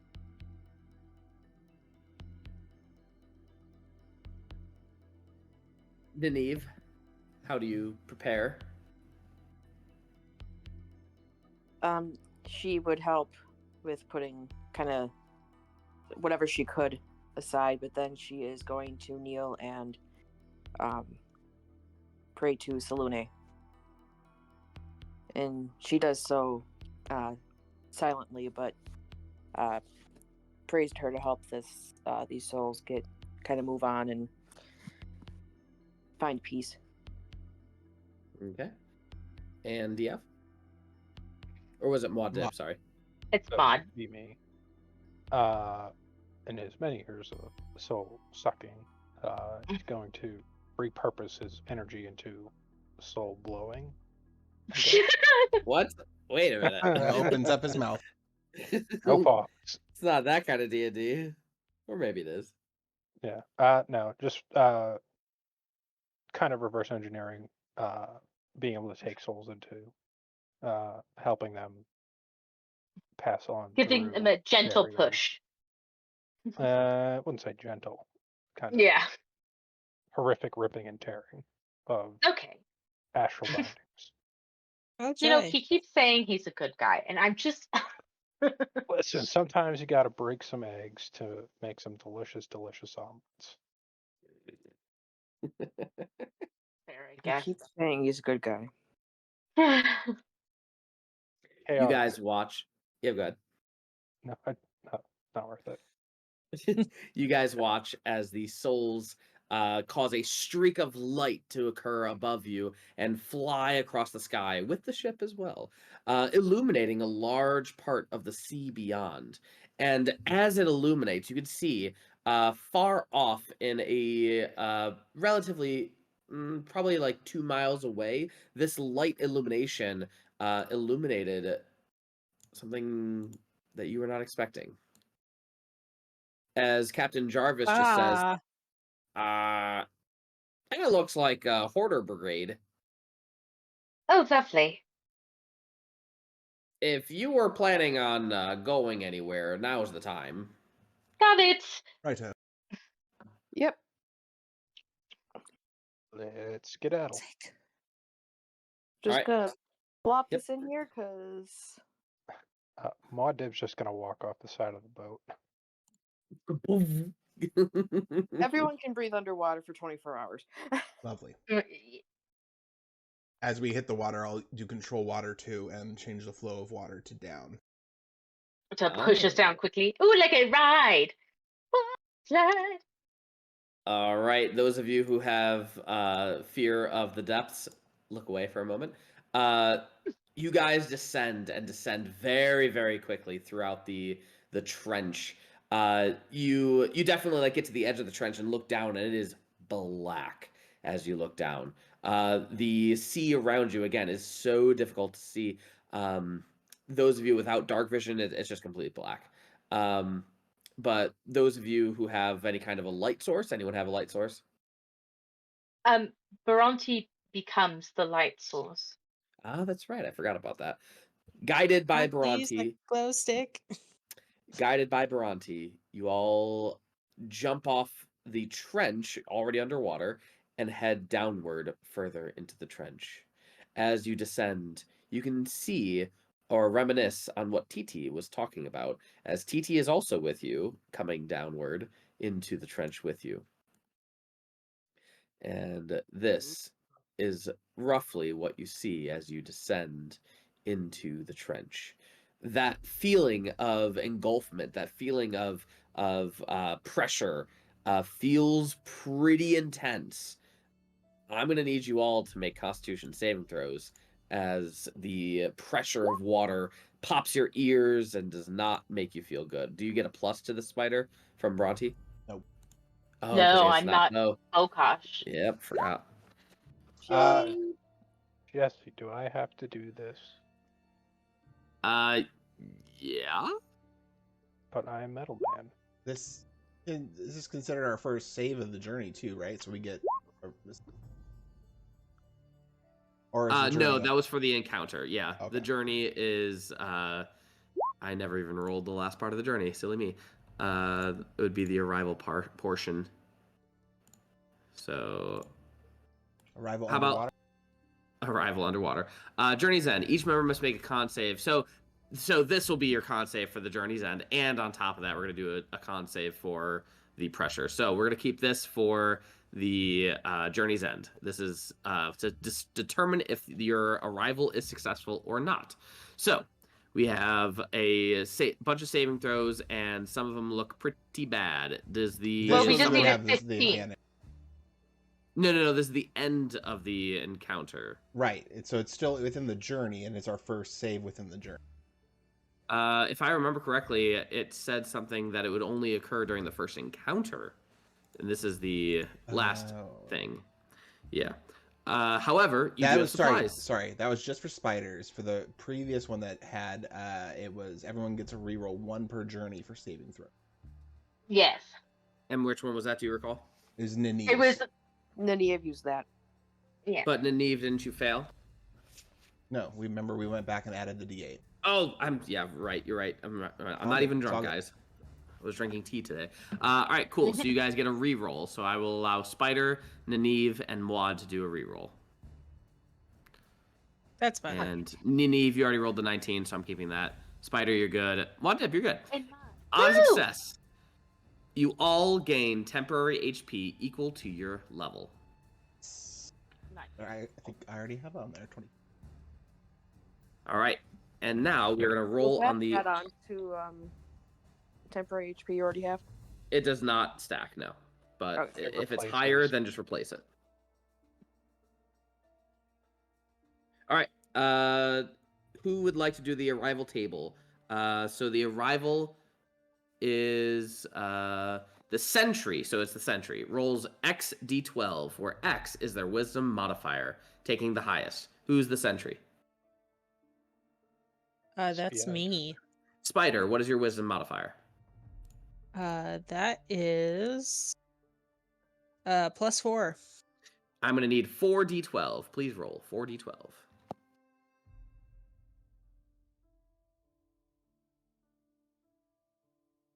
That is a 12. The party ends their journey in a safe-ish location, far enough from danger. This may well be a fortified city during the peacetime or an Arcana institute kept safe. It is safe enough for you guys to continue without significant risk. Obviously, you're going into a not safe place, so aka there's no encounter. You guys keep descending, and now you may do your other Constitution saving throw. The DC is 23 for the pressures that are immense. Pressure. You are under I'm pressure. just gonna see how I feel because my con Yeah, save is fuck +2, yeah. so even if I hit a nat 20. You are welcome to still roll a natural 20. So go ahead, Nineve. Oh, you do not. Oh, cool.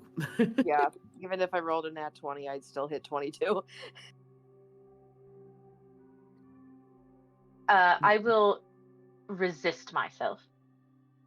Ooh, adding up D4. Ooh. Oh. Don't even think you needed it. Do you want to give it to I'll someone still else? roll it. Oh, yeah, I guess I could, huh? I'll give it to Spider. A 'Cause spider. she's close enough to. So she gets the 4. All right. Did I say 23 or 22? I meant 22. I'm adding a D10 to mine. Add a D10. You need a 1. Congrats. Nineve, you are the only one who fails. So right now, Spider, you have a -1, remember. So It's still 22. is it still? No, it's 17 Oh. plus 4. What? Oh, How am I okay, getting? so that's weird. So Spider, you Oh. still fail. Boo. Spider and Nineve, you now gain a level of exhaustion. Spider, you're at a -2. Nineve, you're at a -1. I'm tired. So Spider -2. Nineve -1. Cool. As you guys descend into the pressures of the abyss, it is quiet. Extraordinarily quiet as you descend into this trench and can see the multitude of different ships and shipwrecks that just lie there in no motion that you can see from the light that is projected from Bhranti, it is just quiet. There are many ships in front of you. What do you do? Just as a precaution, I'm going to grip my staff and cast see invisibility on myself. Just in case. Okay. Spider, you're back down to one level of exhaustion. Thank you. Mm-hmm. I shouldn't have drunk before we left. That's why I also stopped us from going to the bar, darling. I don't think I was gonna get anything while I was there anyway, but thanks. I cast a minor illusion to show what the ship we're looking for looked like when I saw it going down. If I remember correctly, we can make to that ship by going across the other ships. Swimming is not recommended. All right. How long does your breathing underwater last? 24 hours. That should be sufficient. Huzzah. Shall we Also begin? cast 2 more times. Yeah, let us go. I'll cast light on his eyeballs, so he projects out some light in front of us as well. This is very nice. Upgrades. This makes TT very happy. Oh, TT's die, isn't he? Of course he is. Jesse is a horrible man.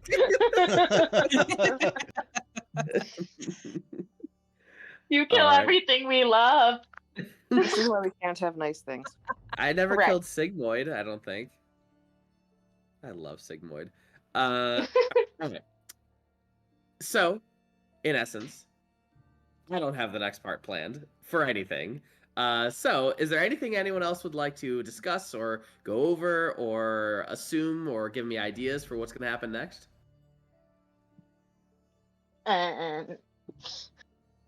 There's just gonna be a whole underwater civilization that's living down here in the fucking trench. The lost city of Atlantis. Oh my god.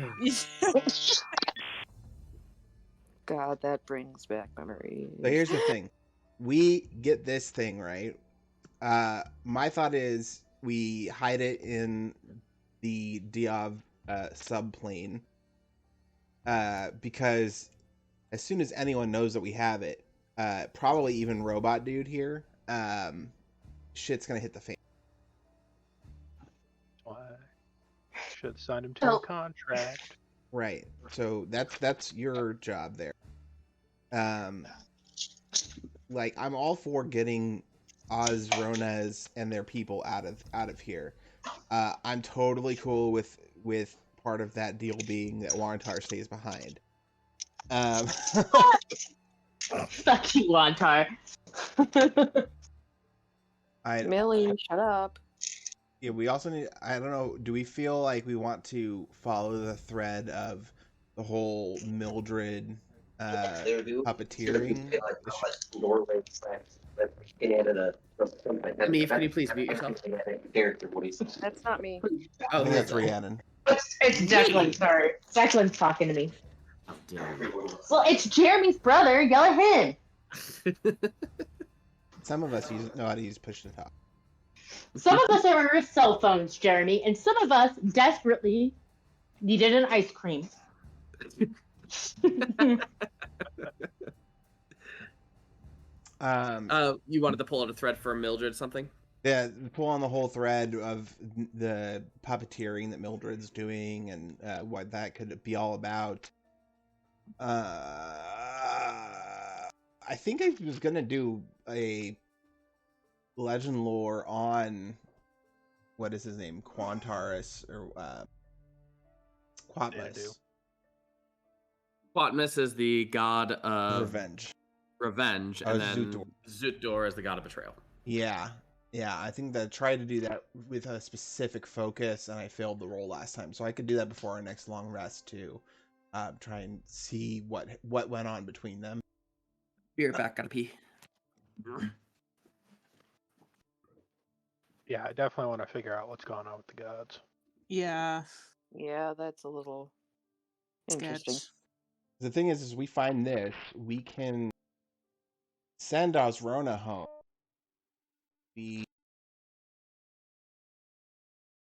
bargain that one of the gods stays behind. Then we can To work help out. us. Yeah, we can work out getting the other half for Oslinga.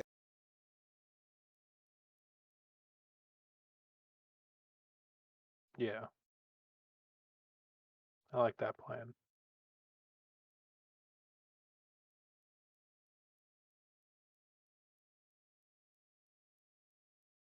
Do we know where they're gonna come back to? Like, are they gonna just kind of pop up, like, above the crater? It's a different part of the globe. Okay. Yeah. Seraphor, that the rest of that city is gone. Right. I just wasn't sure if they were, like, at one point, the outlying bergs. And we're just gonna teleport them right back to the hole. The other question is that when we go back, does Seraphor ascend because he's been worshipped as a god on the mortal plane for that long? Ooh. Thus, boy. the books on magical ethics that I gave him. It's tough to be a god. If that happens, several of us will have to make several phone calls. So there's going to be some shenanigans.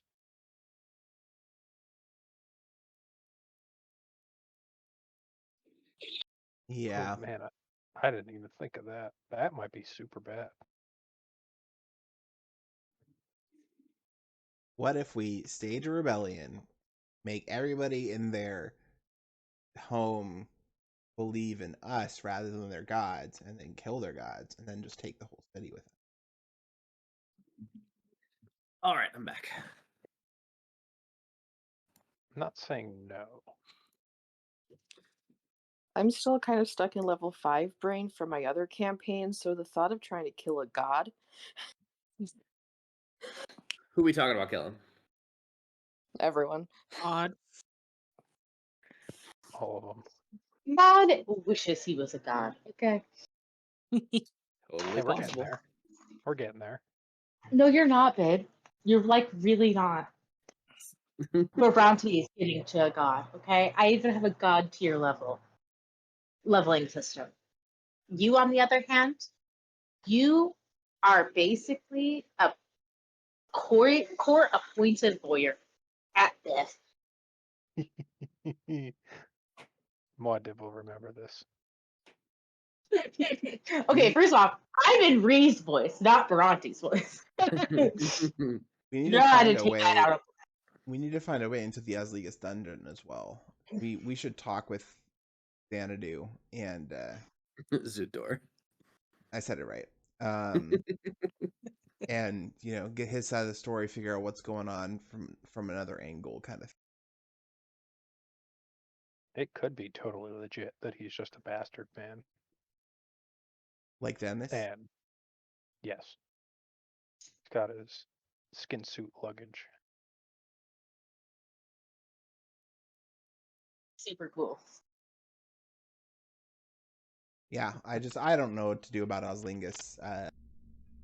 Obviously, there are people there that deserve to not be, living in hell forever. But Oh my god. Hold, please. Anar, come here. Get inside. Or You Nara. ruin peace. You know that? You ruin it. Well, we send one city back, and we can prove we've done it once. They might be willing to listen to us more. I assume they're kind of just feeling us out, kind of patronizing us, being like, yeah, we'll see what they can do, kind of thing. the thing is that, yeah, definitely if we do send Osrona back first, we have to convince one of the gods to stay behind, because that's the only way we're going to get the other half. Yeah. And unlock the robo-god's lair.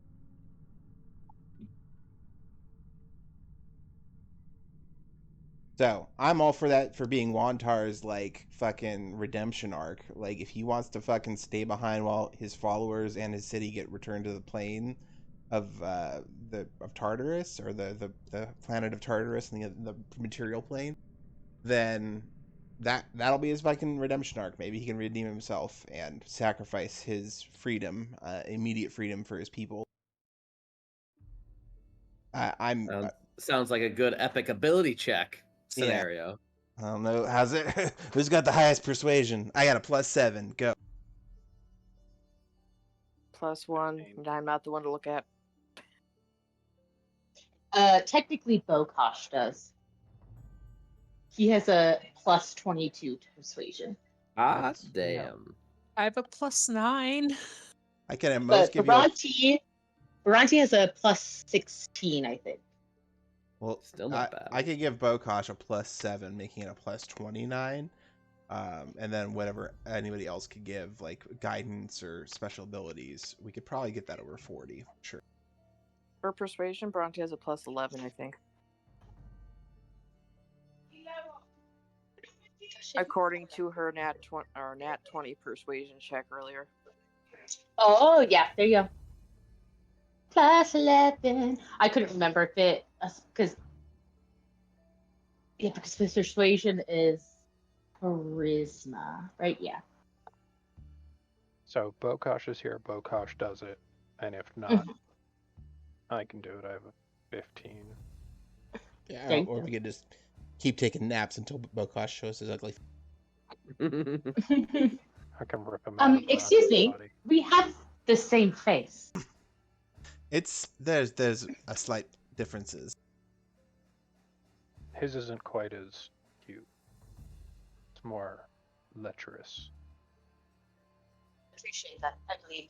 But also, will you not rip him out of my body and release him onto the world? You have no idea what he has even done. You have no clue how absolutely mad and insane this man is.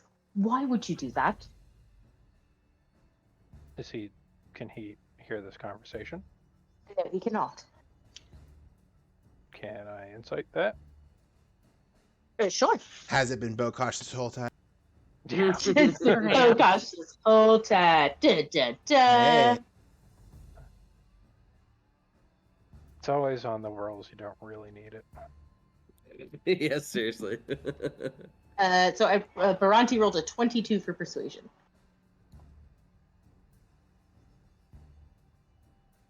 You believe her. Cool. Yeah, Bhranti is generally pretty forward-facing with you guys. I don't think there's ever been a time that she's lied. Yeah, it wasn't so much a lie from, like a lie, more like a lie as, I don't think so. Well, I don't have to give him limbs. Not yoink him out. Right. But okay, I get this. But what is the point? What is the point of releasing him from me?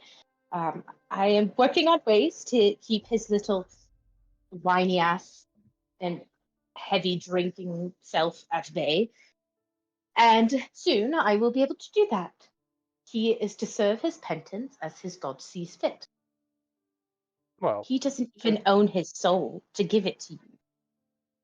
Oh yeah, but who doesn't love a sentient handbag? Or a toaster, or whatever. Toaster. Just a butter spreader. Like, what is my purpose? Your purpose is to spread butter. If a toaster has a 120-foot aura that gives you a +10 on your saving throws, that's pretty. Oh, there we go. An aura that just like we get all the benefits of him without any of the fucking talking. It does smite toast at times. Box. He's getting the voice box, but I want it to. I want him to know it was me. All right, so in terms of threads that you guys are going to pull, obviously going to do this dungeon that I'm going to create by next week. Then you're going to pull at the thread of what?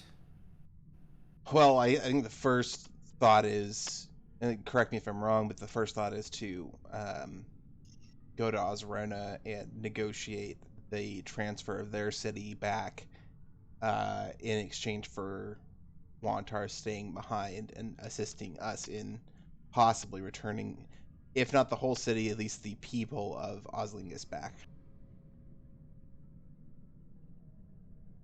Now, what's your bargaining chip?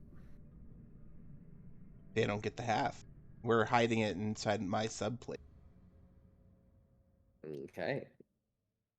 And then you are keeping Wantar back because of why?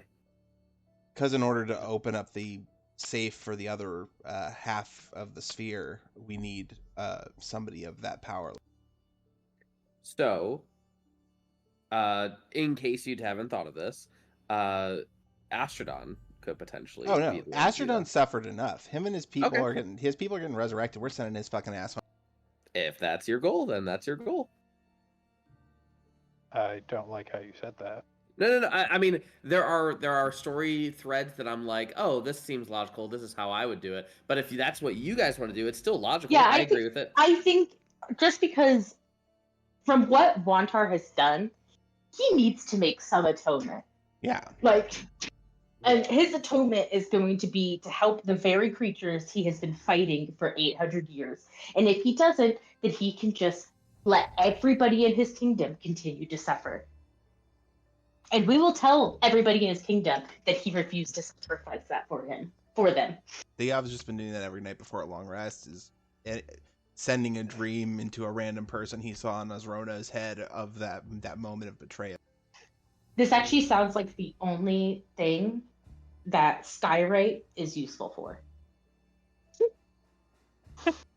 Just Wantar fucked y'all over. Sounds like a Deus. XOXO. What do you call it? Deus Ex Machina. Almost. I don't know. Well, it's not saving us. Saving Yeah. the people. Saving Yeah. the people. Deus Vox Populi. There you go. That's the one. All right. So that thread, this dungeon, and then you said you wanted to investigate Zutdor's dungeon. Yeah, because we need to, my thing is that, Mildred's Mildred, God of Betrayal, but God of Devils, definitely don't want to bring the God of Demons back with us. God of Devils, I could take or leave, but there's something weird going on there I want to know. Then, yeah, just do they deserve to come back, and if not, how do we siphon away the faith of their followers to weaken them enough that we can take them out and still bring the rest of the mortals back with us. Okay. Sounds good. Anything Well, I else? mean, Wait a minute, You Jesse can't- is Mildred in disguise. well, yeah, Jesse is all of them in disguise. Anything else that you guys wanted to We're level 25. roll a D100 for We me, are. Bhranti? We want to be level 26. Oh yeah, sorry, we're level 26.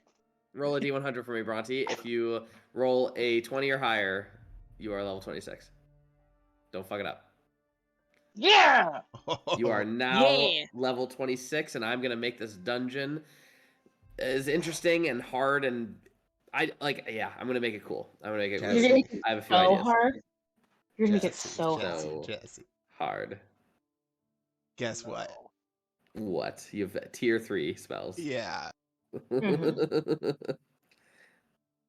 My wife and Spider and Brad can attest that I'm about to do some fucked up shit. For Now, science. are you gonna do any game breaking stuff, like story breaking stuff, I should say? Story breaking, no. Overpowered, absolutely. It's a tier 3 spell. Overpowered's fine. I'm fine with it. We're gonna add some fun things to it. All right, cool. Look up the spell transmogrification before next week, and you'll see how just fucking wacky this is about to get. I think I remember that one. I think I recommended that one to Muad, actually. Yes. Yep, I do recall it. All right, I gotta go. My cat just let Vommed. out the most Rancid rank poop. shit I've ever seen. Nice. All right. Good night, Bhranti. Love you all. And Goodbye. thank you, stream, if you're still listening. Woo! If you want to listen more, obviously you can find us on our YouTube channel and join our Discord if you want to talk to us directly. Yeah. Good night. Good night.